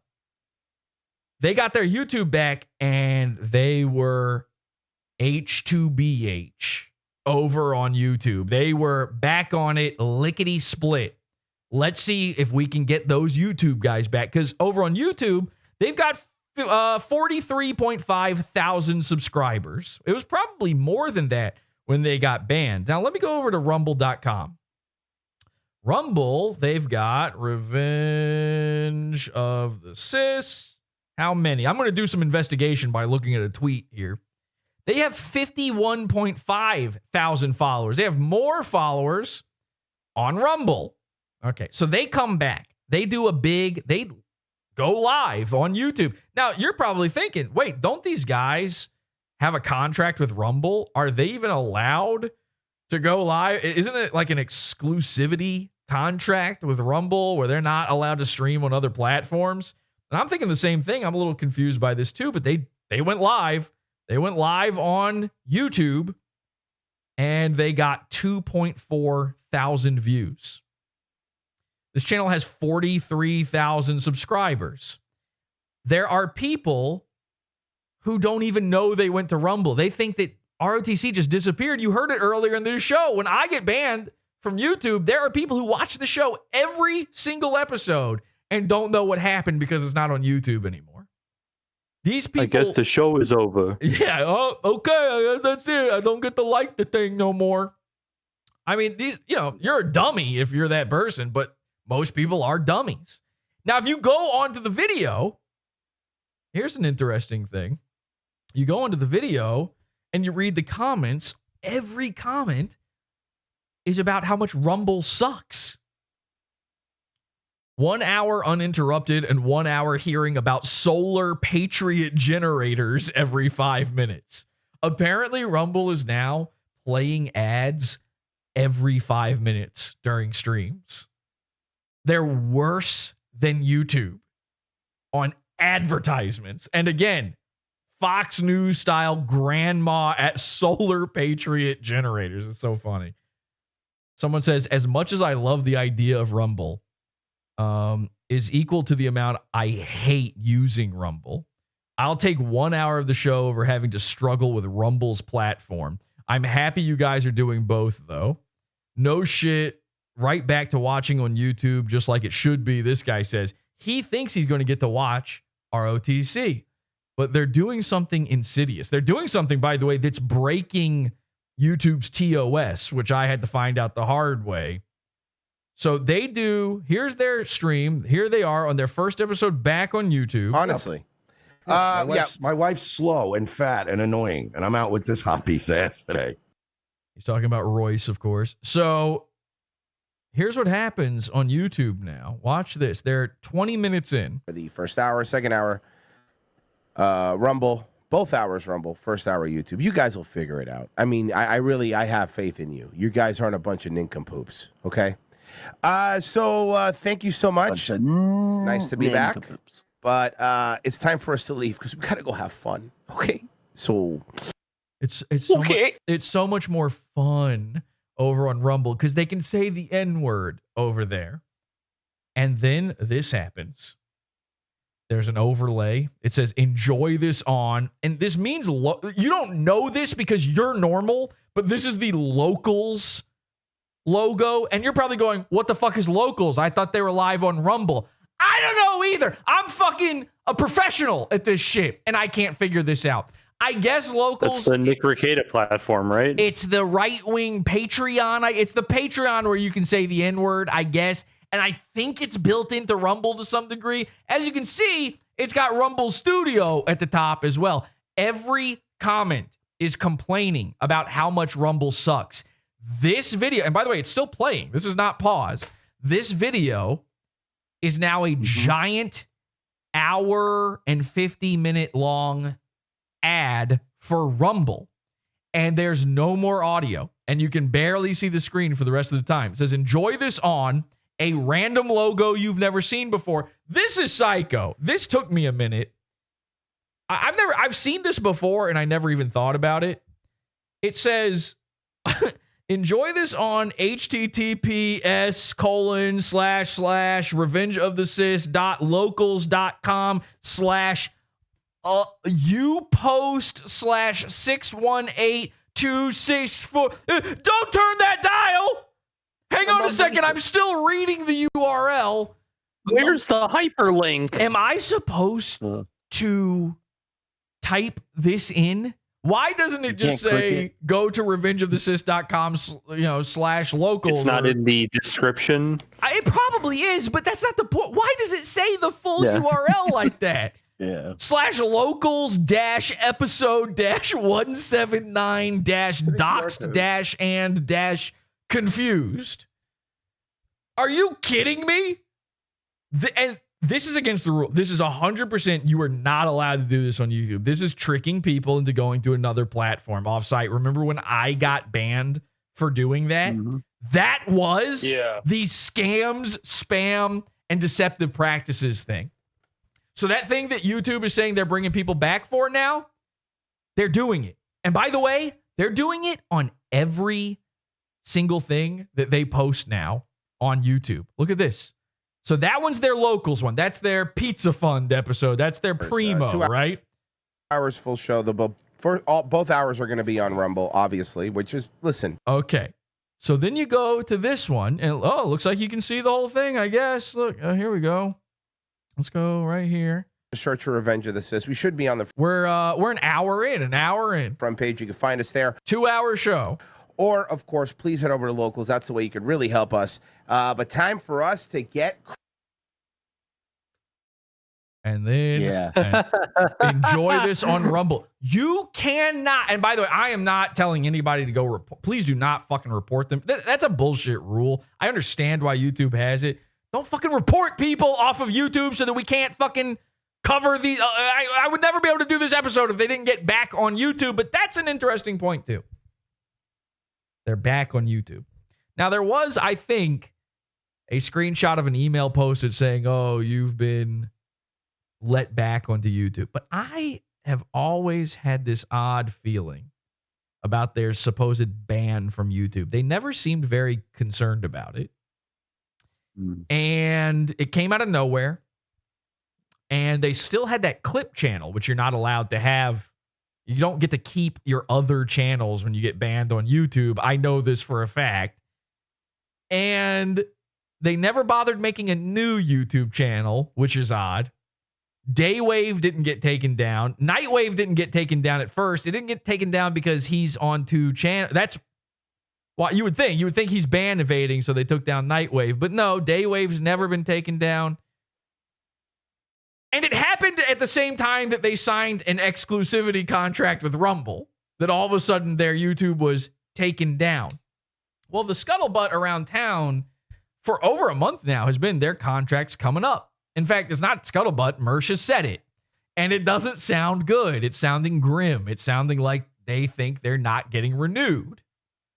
So isn't it interesting that a month out from their contract, their exclusive contract at Rumble coming up and possibly being terminated or not being renewed at the very least, isn't it fascinating that suddenly their YouTube channel is back? Went away when they started using Rumble, came back when they're getting kicked off. Something odd to that. Now, I have no proof of this. I have no way to prove something like this. But doesn't it seem possible or perhaps even likely that they just turned off their own? Can you do that? Can you just shutter your own YouTube channel? Are you allowed to take it down temporarily and bring it back up? I don't know. I know you can do that with a Twitter account. I think they only let you do that for 30 days or something, but it's a thing. It's a thing on other websites. I'm not sure if that is a thing on YouTube, but if it is a thing, then that's what they did. Let's be clear about something. Here's the new lore of the net. Number one, it doesn't matter whether this is true or not, okay? Fuck them. Number one, ROTC took their own YouTube channel down. It's never been a dangerous time to be a comedian for the N-word guys. So many people, how many other channels do you watch where they get away with saying stuff like that? That's not it ever. And they will tell you, I've heard them say this, they've said it to me, that they got kicked off of YouTube because of covering the paranormal stuff, the Dan Schneider, the pedo stuff. Those videos are still on their channel. I saw them today. They have an entire playlist on YouTube for it. I'll show it to you. Take a look at this. You go to their playlist and you go to, here it is. Dan Schneider coverage. 12 videos. And by the way, these aren't just clips. This one's a clip, but you go down the list here and you've got hour and 47 minute long, hour and 39 minute, 59 minute, 2 hours. So that didn't get them kicked off. So, sorry, ROTC, you didn't get kicked off of YouTube. You chose to leave because you got a Rumble contract, and then you failed at it. And the saddest part of all, and this is, again, part of the lore now, they ripped off Fleccas Talks. What's that? I said earlier in the show that Fleccas Talk started in 2022. So Fleccas Talks was first. And their entire vaporwave aesthetic comes from Fleccas Talks. And the way they are, in fact, Royce grew out his beard to look like Fleccas. So, what are you going to do? What are you going to do about it? Because if enough people say it, it's true. I know that's how it works because Mersh just makes shit up about me all the time. Mersh said on his show just the other day that PodAwful reported him off of YouTube. And then he had the nerve to follow that up with that he doesn't do that because then he can't talk about the people on YouTube. Sound familiar? Yeah. Getting kicked off That's doesn't... exactly what you said. Yeah, it about is. him. It is exactly what I said about him. You've been saying that. And also, there is documented evidence that Mersh has not reported me just to YouTube, but to the fucking police. I'm the guy reporting. I thought I was the guy that makes his living off of making fun of Mersh. Do I only cover Mersh or not? Because that's what Mersh says. So why would I kick you off of YouTube? Does that make any sense? But that's the lore. And that's the lore according to his audience. And by the way, here's the lore according to his audience. That I ripped off Sam Hyde's podcast set, even though I had my set a year before he even had a podcast. Oh, is that how that works? Tell that to Fleccas Talks. Tell that to their giant audience compared to your gnat-sized audience. Because let's take a look at these live videos. So they've streamed 3 times on YouTube since getting back on there. 43,000 subscribers. Their big episode back, 2.4 thousand views. Their next episode, and this is the real one where you get to see an hour of the show before they cut it off, 3.8 thousand views. Now, remember when we used to say they probably get like 4,000 views and then buy about 12 to 16,000 views on every episode because we know Royce does that. Yeah. Maybe it's not worth buying on YouTube when you're putting all your chips on Rumble. This episode, their most recent one, 2 days ago, 2.8 thousand views. This is a huge channel. These guys have so many people that want to see. Help them out. And again, this episode, by the way, guess what? Enjoy this on the longest URL you've ever seen in your life. Every comment, once again, if you sign up for locals, you get no ads. Guys, I get no ads even without locals. It's called fucking ad block. I've never seen an ad on Twitter or Rumble, and on YouTube, I haven't seen an ad in like 6+ years. Congratulations to that guy. Exactly.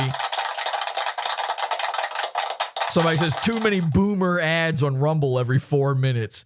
Someone says, so glad you guys are back. Rumble fucking sucks on Android. Still need to pay to watch on YouTube is crazy. Someone says, LOL, now they're paywalling their Friday shows as well. Their opinions are okay, but they're not that fucking groundbreaking. Jeesh, that's a real comment from a real guy. That's one of their fans. And notice his critique is their opinions are okay, meaning his opinion, because they're saying his opinions back to him. Rumble destroyed itself with the constant ads. I wondered where you guys went, says this person. If we sub to locals, will you hire on some talent? That's a good one. That's a great one. These scumbags are seriously still doing this? Someone said, so they have a whole audience of 43,000 people who probably don't even know they ever went to Rumble. Probably forgot about them. When they came back, think about that. You would think that would get pushed. Sorry, you would think that they would get pushed when they got brought back. That everybody would see it. And of course, you go to their Twitter and it's like City. Oh my God, I can't believe you guys got your YouTube back. Where are the 60,000 people who follow Royce on Twitter? Where are these views? Where did they go? Urquit, go ahead.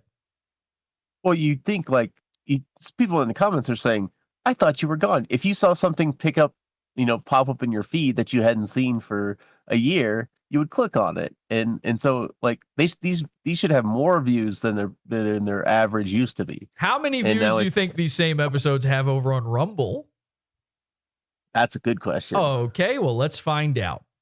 The first one back on YouTube, that episode, has 9.76 thousand views. Now, that number is fascinating. Okay? And I'll tell you why. The episode after that has 67.6 thousand views. Now, the episode before that one has 24.2 thousand views. In fact, that first episode back on YouTube might be their lowest viewed episode in this whole list. And then the episode from 2 days ago is 13,000 views. So yeah, that's the lowest one. They're getting 24, 60, 70, 80, 100,000 views. They have a video on Rumble that has an episode that has 1 million plus views on it. And even they say those views aren't real. You go to the comment section on any of these Rumble videos, and there's almost no comments. And the few comments that there are, there's like 5 comments. The few that there are, they're like downvoted to the point where you can't read them anymore. You have to click on them to read them. People hate these guys. So why is it interesting that they have less than 10,000 views on the first episode back to YouTube? Because they probably promoted that they're back on YouTube.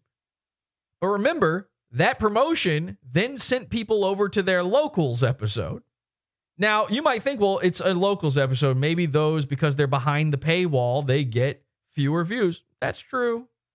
That's true. They're behind the paywall, so less people check those out.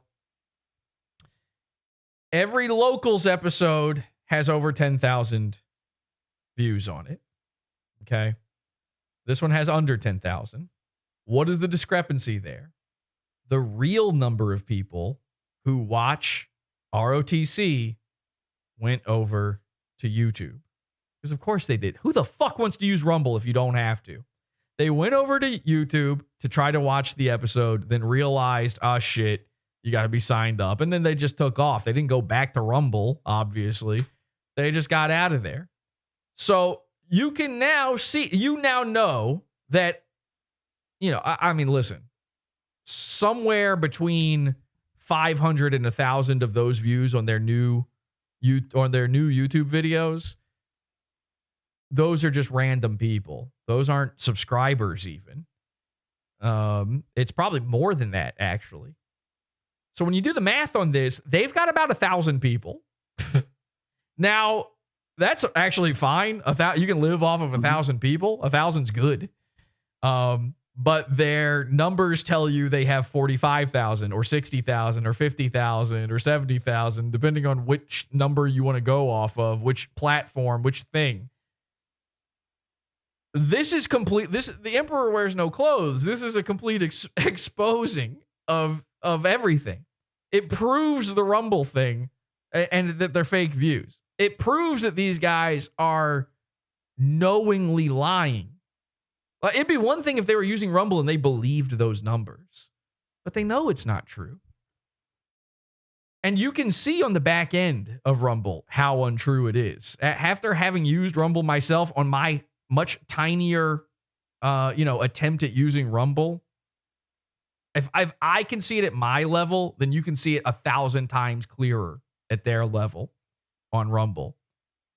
But this is 100% transparent now. This is proof that they know. And them streaming on YouTube at all is proof that they're scared. It's proof that they want to build that YouTube back up.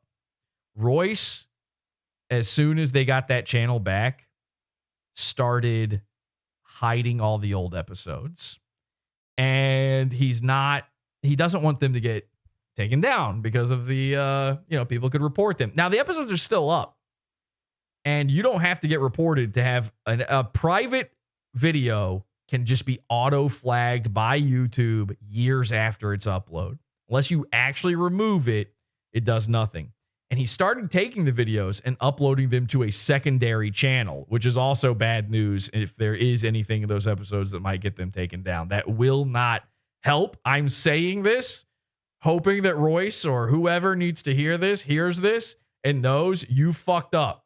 If you are worried at all about these shows getting your channel taken down, you need to remove them entirely from the channel, deleted, and not re-upload them anywhere. You have to do that. And by the way, even that doesn't save you because YouTube never actually deletes anything. Which brings me back to the point of, did they take their own channel down?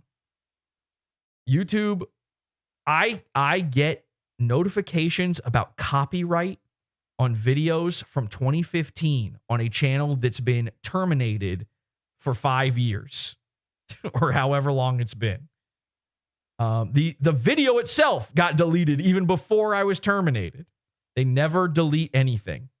Stribs has posted in chat, and he's got a screenshot. And guess what? You can delete your own YouTube channel or hide it. It says you're about to hide or delete your YouTube content. Please choose one of the options below. And the first option, I want to hide my channel. This will make your YouTube content and activity private. Select all of the following to confirm that you understand. And here's what you have to select. The following will be made private until you re-enable your channel. Your channel name, your likes, your subscriptions to other channels, subscribers to your channel, comments and replies you authored, and your data on other Google properties will not be removed, it says. And then you click hide my channel. Now, again, he provided a screenshot where it says that their channel's been restored, supposedly. I haven't seen that screenshot again, so I need to reread the wording on it, but I think they took it down themselves. And I think they are accidentally now posting their own L and exposing the actual numbers they have. Strangely, the only videos that Royce left up are these Deplorapalooza videos. You might remember these as the ones where Royce got caught like creeping on a bartender. Okay. And I don't know why, but he left these on. I guess he thinks these are safe or important, or maybe he just missed them. I don't know. I just assume it's Royce doing this and not Mersh. By the way, why does Royce have head corners? Hello? Why does Royce have head corners? Why is there a corner on his head? Bloop. Bloop. What is that? His Klingon points. What's going on? Oh, my God. What is this? How is this? This is not an artifact of digital compression. This is happening physically on a man's corporeal being. Take a look of it in motion. Look at it. Look at it. Look at the corner. It seems to be especially bad on one side. They're on both sides. His head is just turned slightly. Let's see if it'll show any more of it. What about for 3? Oh, he zoomed in. Let's skip. Let's skip. Oh, here we go. Nope. You can't just walk away. You gotta sneak away. Look at that. That's a right angle. That's a 90-degree turn. He's got dents. He's got lumps. He's got panda eyes. Great stream. He had the planar head. Good thing he left this up. What a great stream this is. Thank you, Royce, for exposing your corners and your fake numbers. By the way, I have an explanation for his head corners. That's what happens to you physically when you spend that much time in the cuck corner. When you're sitting there watching your wife get railed, Satan puts these on the side of your head. They're like little horns for your satanic wedding. No, I'm not doing anything. I will be at the end of the night. Look at that. Look at that. That's a permanent installation on his head, by the way. You can just barely make it out there. But that's not like he hit his head, fell down, he got a cartoon lump. There's now birds going tweet, tweet, tweet around it. Somebody didn't hit him in the head with a mallet that they pulled out of their pocket. This is a thing that is always on his head, and somehow we're just missing this. I guess he does wear a baseball cap pretty often. I got to do it. Corners. I got to do it. I've got to finally do the Royce is a gay cuck episode. We've been sitting there on that. I keep sharing that tweet out forever. Royce is getting away with it way too long. This man ripped off Fleccas. And we are a pro Fleccas show. As a matter of fact, I'm just going to say it now. Guess what? r/Mersh is now a Reddit for Fleccas Talks.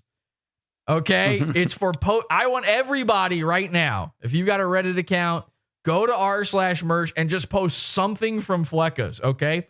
Let's start confusing the internet at large and make them think that that's the same show.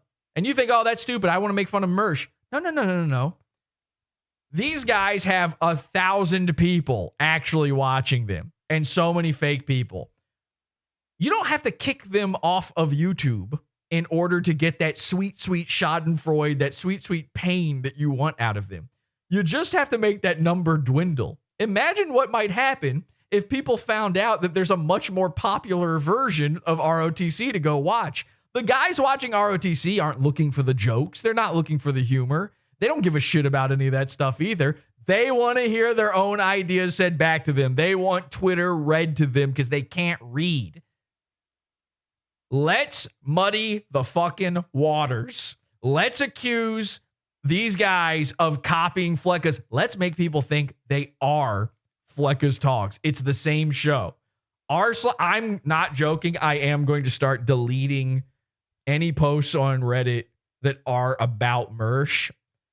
And I'm going to start highlighting all the ones about Fleccas Talks, okay? I need at least, give me, Reddit trannies, give me 1 week solid of nothing but Fleccas Talks. I beg of you, okay? You think this is a stupid plan. I know the Reddit guys are not keen on little ideas like this. They hate this kind of thing. So I leave you guys alone for the most part. I do almost no moderation there. If you would like that to continue happening, I need 1 week of everyone on board with this idea. Okay? Just 1 week of nothing but Fleccas Talks on r/Mersh. Don't explain it, by the way. No explanation. You're just posting Fleccas. Mersh will think this is like a godsend for a minute. At first, he'll be like, one day, I get to go 1 day without them all making fun of me. They keep posting this Fleccas. The next day, his ego will kick in. And he'll be beside himself, which he's always beside himself. You know, his eyeballs are beside themselves. So his ego will kick in and he will miss you guys. It's a good idea. Just trust me on this. I know you watch me because I'm the best Mersh troll. Follow along or else I take my guys, the cult, who I mostly keep separate from the Reddit guys, and I'm going to make them infiltrate the Reddit and just fill it with Fleccas until you're upset. And speaking of everybody getting upset on Reddit, there's this guy on Reddit that's making he's been in the chat room all night too, or maybe it's a girl, I don't know. But they've been in the chat room all night and they got this clip that I would love to play for you. Actually, hang on. I forgot. Real quick before I do that. We'll come back to that. Real quick before I do that, I just want to see, I can't remember which one it is. Let's just go to their most recent one. I got to show you how their episodes on YouTube now begin. It's embarrassing. Watch it because they're streaming through Rumble. Rumble has its own app to stream through. Watch this. Did you see that? Okay, watch one more time real quick. So it starts with the Rumble logo.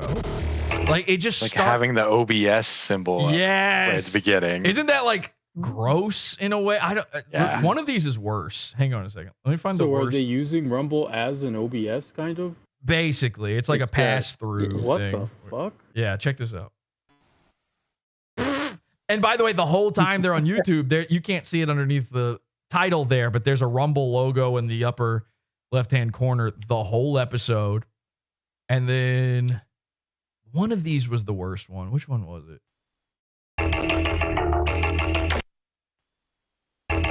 I can't find it. I don't know. Anyway, so yeah, every single one of their episodes now starts with the Rumble logo. And it's like, yes, it's that it feels exposing. Imagine if when PodAwful started, you saw the OBS no camera logo. It's like when Mr.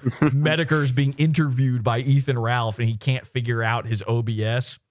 That's like, I don't know. Something about that absolutely disgusts me. All right. So over on Reddit, these guys have all been getting pissed. I don't know why, but they're completely pissed at this person named Crystal Crocodile, I think. I don't know who this is. Maybe they're bad. Maybe they're good. People are mad because they're like, this person, you want to talk about schizo posting. They're posting like 100 things a day. And a lot of it was like just shitty AI images, which I have no issue with. Hey, that's content, man. You get to look at Mersh shit. A lot of the people in there don't make posts. There's barely any posts. I don't know why Mersh is so mad at r/Mersh anymore. There's very little activity really going on there. But they keep making these like AI posts and stuff. But they're also clipping. And a lot of the clips are very good. So, I don't know. Maybe the Crystal Crocodile, for all I know, is a severe mentally retarded pedophile. But congratulations to Crystal Crocodile, because this clip is going to make this whole episode worth it. This is Mersh on Squirt. If somebody was like, "Yeah, well, you ever watch Nightwave?" I'd go, "No, no." I never had an African American fan. I was so excited about it. Stay focused here. She's very ADD. See, that's what I mean. She strikes me as one of those girls. There are girls like that, and they're. Wait a second. What is he talking? He's never had an African American fan. What is that midget bodybuilder? What about Kitty B? I know for a fact Kitty B. You guys, if you've been following along long enough with PodAwful, you may remember that there's a Mersh person named Kitty B. We knew her because she used to watch PodAwful as Tiara Priest, which yeah, and she's a black lady, and Mersh knows that. And now he's pretending he's never had a female black fan before. He's pretending that because you want to talk about schizo. Crystal Crocodile's nothing compared to Tiara Priest. Have you ever seen Tiara Priest or Kitty B's art she did for ROTC? It is better cook. She didn't just cook. She fucking burned the kitchen down. You know that goon alarm was going off. Throw a 9-volt at her, see what happens. This bitch is psycho. And the second I started making fun of ROTC, she like jumped ship. She was so mad. And we didn't know. Again, we called her Tiara Priest. They called her Kitty B. We didn't know that was the same person. And then she tried to come back as Kitty B and talk shit. And she didn't think that we would figure out she's the same lady. And so we figured it out. I instantly figured it out because I have, I know I can get all of your information easily. There's nothing you can do to hide from me. The Goon Opticon sees all. So she was trying to talk shit about PodAwful, and I'm like, you're just a Mersh fan. You're just upset because I'm doing a good job making fun of your guy. It's fine. Just learn to laugh. And then she took it further and took it further. And then I went, okay, here's a picture of you and your child. And suddenly Kitty B disappeared. I don't know what happened there, but she was making this bizarre 3D art of me. And like it was basically like Ian Ellis and his terrible cartoons. Imagine that, but worse. It's possible. It happened. If somebody could find that, I would love to take a look at it. I don't know. Is it the stuff that looks like it was like a really bad like Gmod animation or something? Well, that's some of it is some of that, and then there's other shit that's even worse. She would do these images too. It was insane. Total psychopath. So Mersh is now rewriting history. He never had a black fan because he's embarrassed of Tiara Priest, which is very funny. I hate to break it to you guys. They're not worth it. They're not worth it. And I know what you're thinking. Is he just talking about women? Yeah, Mersh. Just women in general aren't worth it. You can trust him. You can trust this incel. I bet that's what she told you. No. I'm saying, like, I've fucked girls, like, I'm not going to pretend like I'm the best fuck on the planet. Yeah, because that would be psycho. Because we would all just the world would collectively burst out into such a laugh that it might set us off of our axis. Because I'm not. However. No, you cannot start the next sentence with however. There is no however. You were right. Stop. Hit the brakes. If I'm on a drug like Molly or something, oh, come on. I am the best fuck on the planet. Only Mersh could say he's not the best fuck on the planet, and then half of a second later say he is. Sorry, but you're on drugs all the time, Mersh. So when is you must be the greatest lay of all time. This guy, ladies, can you believe it? He's keeping all the best sex in the world from you. How come he's not out there fucking all these women then? That's an evil thing to do. When you're when your triangle, when your tiny little pre-cum 3-inch long triangle, which again, Mersh admitted, that's not me saying that. Mersh came on air and said that he has a small penis and comes his pants. When you're keeping all that from the ladies and you know how good you can slang it. You know what I mean? No. And I've had bitches where I was on Molly and I've fucked the dog shit out of them. Because they were dogs. Maybe. I don't know. There's no other explanation. What if he had said cat shit out of them? That would have been scary. I fucked the fucking litter box out of them. Raw dogging. There was this chick. Okay. Oh, God.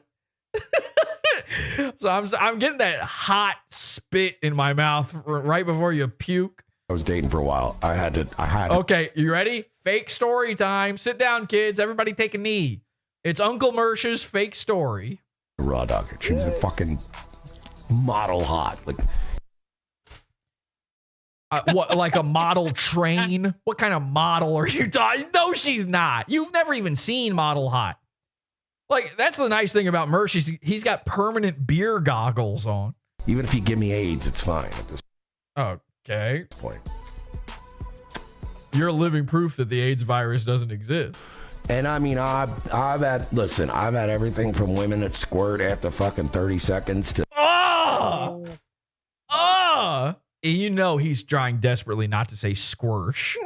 I've had everything from women who just bust nuts all over the place. Their gruts are hanging out by the time they get to me, to women who I touch their titty and cum my pants and then I never fuck them. And actually, I chose to do that. That was my idea, and I never liked you. It was cool. Yeah, and actually, I'm cool and good for that. Women who just are fucking just dead, and it's like, bro, I have beat the brakes off some bitches and have them be like, I just don't. You have never. The only thing you ever beat the brakes off of is a Beamer. Ask the poor guys fucking sitting there with your Beamer of Theseus still sitting in their shop. They literally can't. They're scratching their heads, going, I can't even figure out where brakes went on this. Now that this guy is done with it. It's really hard. When a chick says it's really hard to make me come, even like, by the way, I've had which they all say to him. If a chick says that to you, by the way, guess what? That's you, not them. Women tell you that before sex. Oh, really? Oh, wow. So they knew ahead of time that you're gross and this isn't going to work. It's really bad. Listen, when you are buying hookers and they're telling you that, they're not having a good time with you. I mean, like, they're not having a good time with any guy, but you're paying them to pretend. You're paying them to at least give you the moan as if something happened while their sandpaper cooch does a nice degloving of your cock. Oh, sorry, you weren't circumcised before we had sex? So I guarantee you, any woman telling Mersh this is a hooker, which means he's not even paying them the amount for them to pretend like they're having fun. Just warning you, it's very hard to make me come. Run. You're never. Why would they do the voice? There's never gonna. Let me tell you something. He said, "Run from them." Because you're never gonna make them come. Run. They just said that to their friends. Run. You're telling on yourself, Mersh. Hey, Mersh, let's just play a little game. Imagine if someone listening to you did not run from one of those women and then made them come. What are they going to think about what you're saying right now? What are they going to think about you, the guy saying it? If you're one of these people where you just can't come or it's very difficult or whatever. You were Mersh-lested. That's unfortunate. But that's on you. And I'm not getting in a relationship with you. That wasn't on the table, by the way. Like, none of them were planning on that with you. Look, I'm not even that sexual. I'm 42 years old, dude. We know. By the way, Mersh is 42 years old. This man has been 40 since the day I met him. How is this even possible? He's never stopped being 40. And I'm 46, I think the chat determined. I don't give a fuck. I'm 41. Before. Even Mersh knows he's older than he is. Wait, he just lied and said he's 42, and he goes, actually, I'm 41. So, yeah, you're right. Mersh has been 40 for 5 years now, at least. And now, Mersh just cut the middleman out, just jumped to 46. Okay? That's where you're actually at. 42 in 6 months. 6 months? That's too early to just jump at. You can't do. Hey, guys, it's my half birthday, okay? I'm celebrating my half birthday month. 8 months. 8 months? Oh my gosh. Your birthday was fucking 4 months ago. I feel like I'm getting Jewed up. Whatever. I'm 41. Whatever. I've just been 41 for literally ever. So whatever. 40. Just listen, I'm not even joking. When Mersh is 50, I'll be calling him 40. Something about 40. 40 is worse than 50. I don't know how, but it is. There's something about it where it's like grosser. I don't even want to fuck that often anymore. Really? You don't say. Yeah. Well, hey, you're in luck. Like bitches that want to fuck every day, calm the fuck down, dude. We got things to do. Right? You don't know a bitch who wants to fuck every day. You've never met that in your life. Right. But like, what was he doing with his hands? When I do fuck. Which is awesome. Never. Okay. I want us both to enjoy it. And when you're never going to. Even he had trouble getting through that. When I do fuck. Like, when I struggle. I don't believe in God or nothing, but it's moments like that where I see him struggling to lie about having sex with women where I go, he's afraid of getting struck down. There might be something to this whole Jesus thing. Men are insecure and you're never going to be able to reconcile. Like, men are very ego driven. So it's like, if you settle down with a woman who just... Oh, he just puked. He just puked mid sexy talk. Holy shit, man. It's just very hard to make cum. It's like, it's going to get in your head that you're going to be like, well, you don't like me? Oh, God. Mersh, no! Stop this. This is terrifying. And it ain't like, no, I don't. It's not that I don't like you. You are the last person on earth who needs to be a cum guy online. I mean, this is disgusting. You don't have enough viewers. People are going to start tuning out in droves over this. They're tuning out of my stream making fun of this. People, literally like 20 people just left the stream because they don't want to hear this. It's just that it didn't work. By the way, I don't believe this theory that squirt is pee, and I'll tell you why. I tasted them both, and they're not the same. Listen, I think I know pee-pee, okay? I mean, my back seat's covered in cat piss. I'm covered in cat piss. I piss myself. Sexual gout. You know what? I was always it's not pee guy. Now I think it's pee. The second Mersh says that, I'm like, uh-oh. Guess I've been drinking the wrong stuff. Explain to me how I can fuck a bitch who's... Okay, you take a bunch of Vyvanse and you use a step stool. Been out He's also putting night. on the pimp voice. Yeah, I like the black. Yeah, explain to me how I fuck a bitch. Now explain it. Aight, Playboy. Aight, listen. Yo, this is Grandmaster Mersh. Listen up. Let me rap with you for a second. We go out to dinner. We go out for drinks. She's not drinking water at any point. We're both dehydrated as fuck. How come the squirt's not orange? What? Because orange. Listen, What? I Merch think is pea orange. I think I can speak from experience on this one, Merch. It's because she doesn't have kidney stones. She's not one step away from dialysis like you. Okay. I'm making You pure getting Fanta. electrolytic about this. Hey, let me ask you a question real quick, bitch. How come your pee ain't red like mine? How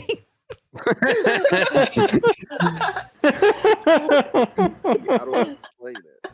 I just had to tell you something real quick, Mersh. I actually can't come ever, so. No, don't worry about it. Don't try. How come you ain't making Fanta like I am? Hey, that's all right, bitch. I came 20 minutes ago. I just got here 10 minutes ago. Explain that shit to me. I don't believe that squirting is pee. I don't. I just don't believe it. Sorry, I don't believe. You heard the squirting's rap pee flutes behind because him, and he how had to come put when on the black voice. bitch is dehydrated? It's still super clear. Bottoms up, everybody. Check and mate. Also, like, so you're just not allowing them to drink water. You go on these dates with women, you're like, no water. No, I must check your squirt later. I mean, if you made a girl squirt after you were out drinking all night, like I know when I've been out drinking all night and I go to take a piss. It's like basically green. So Ecto cooler. Yeah. You want to talk about the slime under New York from Ghostbusters 2? It's purple. I got pink piss. Hey, if cum isn't snot, explain to me why my cum is green. Huh? Explain to me how come my cum's green then, huh? It's like the slime from Ghostbusters, except it doesn't make nobody happy. Yeah. I dated a bitch I called a Slimer. Get out. I'm fucking worried about my kidneys at that point. You should be, Mersh. Yeah, that's probably, you should have that on the list anyway. It's a counter theory. It's not all that Adderall. Pee. I'll go with that theory. Is there a little pee mixed in? Maybe. Who knows? Hey, what's a little pee between friends? But, you know, what are you going to do, right? Hey, at the end of the day, what are you going to do about it? You know, hey, sometimes you force a girl not to drink water and then you force her to come in your mouth and you drink her pee-pee. Pee and I still have to wash the sheets. I mean, you got to wash the sheets regardless. Either way.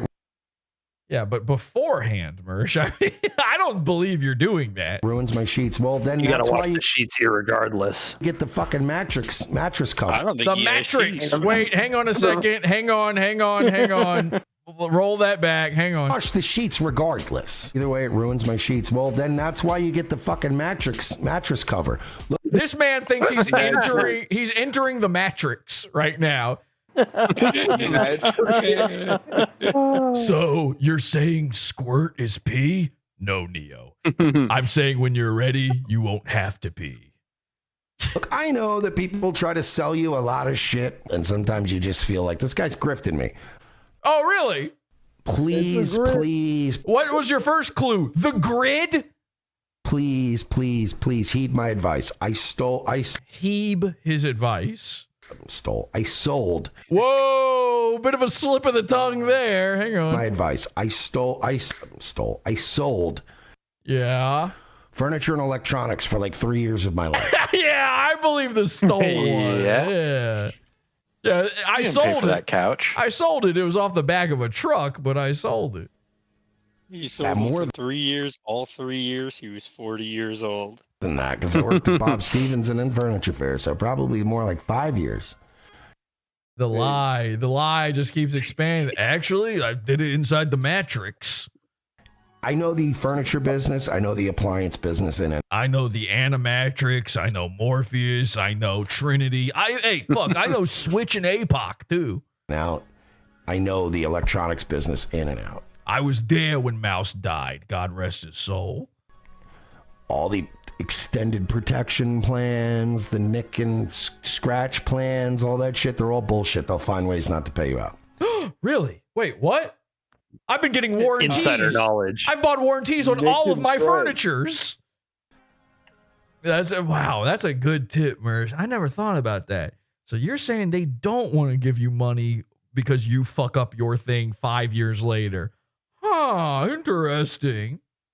Next, you're going to tell me insurance is a scam. Mattress protection plan. You know, Did he say matrix or mattress? Hang on. The mattress protection plan. You know, the cover that they give you that comes with the protection plan. That's a PP cover, and they gave that to you because you're a drunk. That's a bed liner. You got rubber sheets. Get that every time. Get that. Even now, I have a mattress cover on my mattress. He's got a mattress cover on his mattress? What? I have the same mattress. He's just sleeping on the cover? I think you're supposed to remove that before sleeping. Just now for what is he talking about? Is this like a different, or does he just mean like a pillow topper or something? What is it? I think he means like the cellophane ones that the old people put. Yeah, on like a couch. Doesn't get wet. Yeah. He's not talking about the fitted sheet. Listen, I sleep in a box full of newspapers, so but heed my advice. For years. My Mercury's great. And I have a really good mattress, and it's like $70 for the cover. Let me tell you something. The cover is worth it. The first time, like, do you understand? What if it was $750? Dan, like, there's this gel layer, like underneath the actual cloth layer. And yeah, when you sweat, or if a girl squirts, or if you're incontinent and you piss the bed or whatever. You're drunk. Mersh is telling on himself. Mersh is telling on snitch himself. on yourself. Jesus. He's got pee-pee sheets. Hey, listen. You come down to Mersh's Matrix Emporium, where if you're a guy like me and you got squirters or you piss yourself because you're incontinent, I got the protection plan for you. Incontinent and you piss the bed or whatever the fuck. I'm telling you right now. Mother fucking mattress cover. Enter the mattress! He said it again. He's stuck in the matrix. He can't get out. I know squirt foo. Imagine if you had a squirter, though. Okay.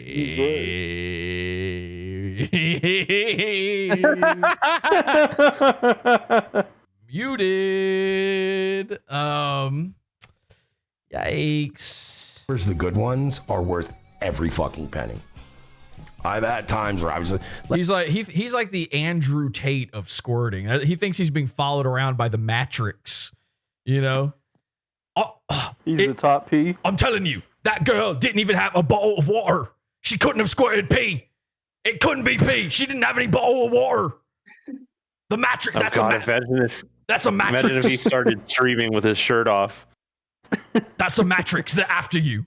They're after you. And they're after me. Like, I've seen mattresses where people don't, like, you ever seen mattresses where people don't even put sheets on them and shit? Or they put sheets on them, but they never really, like, care.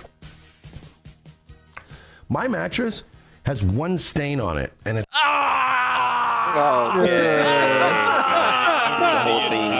It's all a stain. Yeah, I mean, it's one big stain that keeps growing and growing. It's got and it's one called the guy stain who on sleeps on it.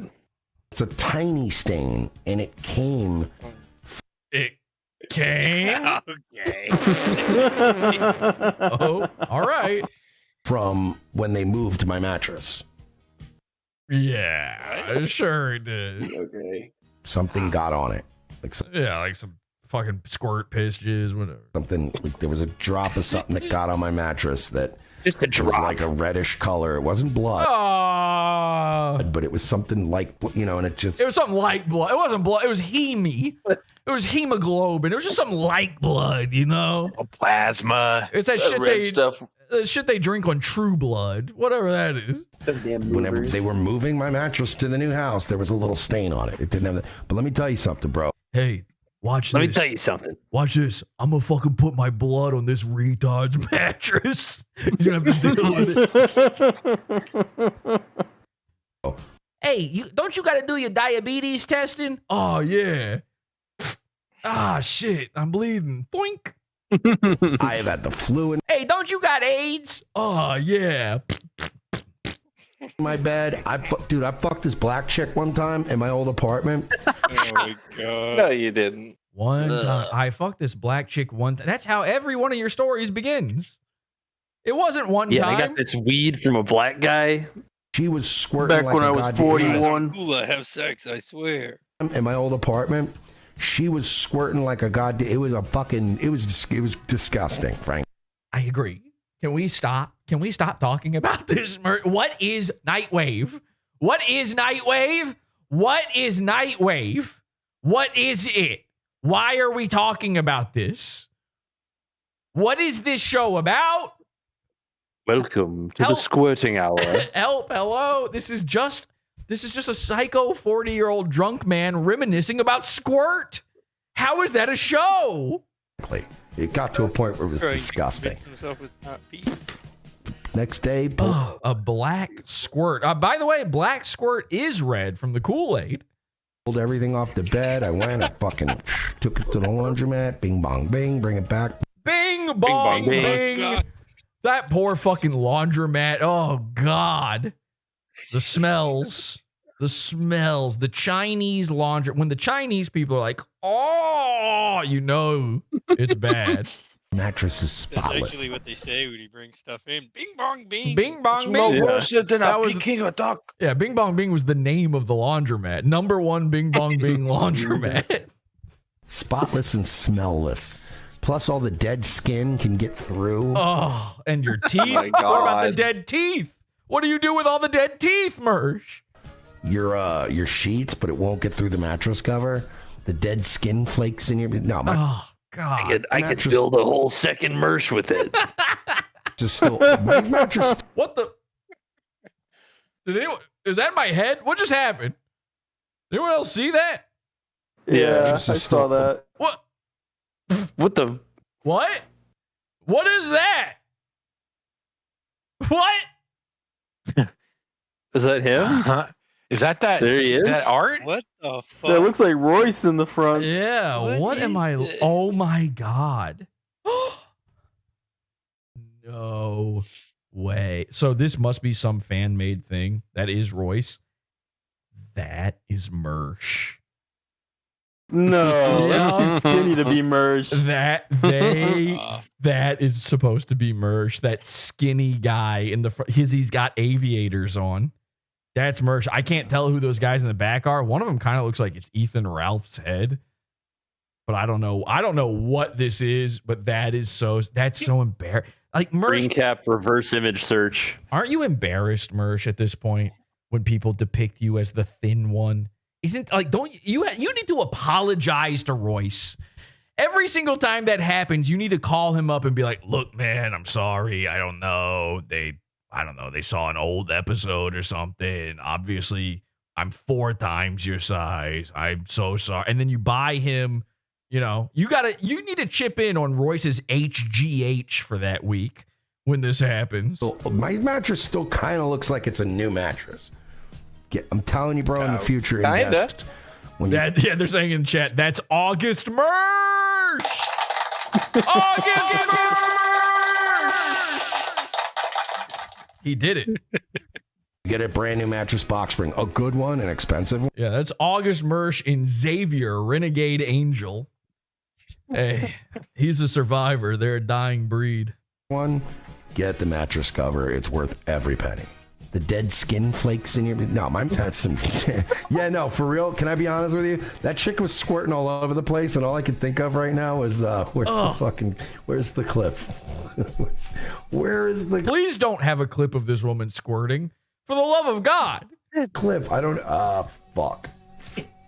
You should have cleaned this clip up a little bit. Should have chopped that up a little better because you got to learn. If you're gonna clip. We really need you to reduce how much we got to listen to. That's funny. That Crystal Crocodile, that's a good edit there. I wish you had edited out all the parts where Mersh talks about squirt, though, from this fucking clip. Which I know that is what the clip is about, but still. So long story short. You can do it. You know, but this dumb nigger's gonna get fucking. Whoa. Okay, you know what? All right. Well, I gotta say, I hate when you do the speed it up, slow it down thing with the clips. I hate that. Don't do that anymore. Okay, that's my critique. There you go. Ladies and gentlemen, that's where Mersh is at with all of this. Nightwave is now Squirt City population Mersh. What was it I was going to... Oh, yeah. Okay, so we got this thing posted in chat here. Here's some of Royce's 2016 election coverage. We'll be watching that in the PodAwful show, which will take place immediately after this program. Join us over at PodAwful.pizza, PodAwful.tv. One of those will fucking work, probably. I don't know. But go over there, PodAwful.pizza, and join the $6 level or up and get immediate access to our PodAwful show, where we'll cover that, all the other PodAwful shows, and much more bonus content that is no longer allowed on YouTube. Somehow, ROTC allowed on YouTube. Somehow, Fleccas Talks allowed on YouTube. But our simple, sweet, innocent content where we make fun of retarded people and trick them into believing that they're in serious relationships and then kill their girlfriends. Somehow that's not allowed on YouTube anymore. So if you'd like to see it, PodAwful.pizza. Okay, we'll see you over there. Thank you, Henchman. Let's Henchman Max one last time here.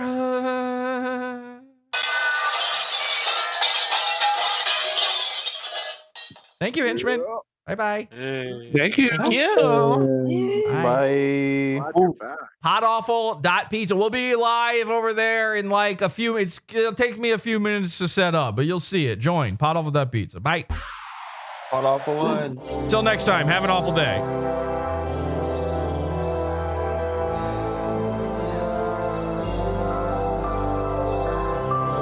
Hey, Curtis. They're cyberbullying me to death. PodAwful 1! PodAwful 1!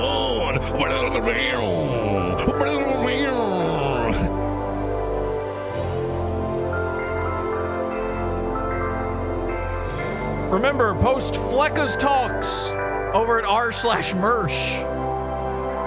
Let's just confuse Mersh and make him mad in new ways. r/Mersh, the home of Fleccas Talks. That was nice. Disturbing. I think now is a perfect time to come out and say that I am a gay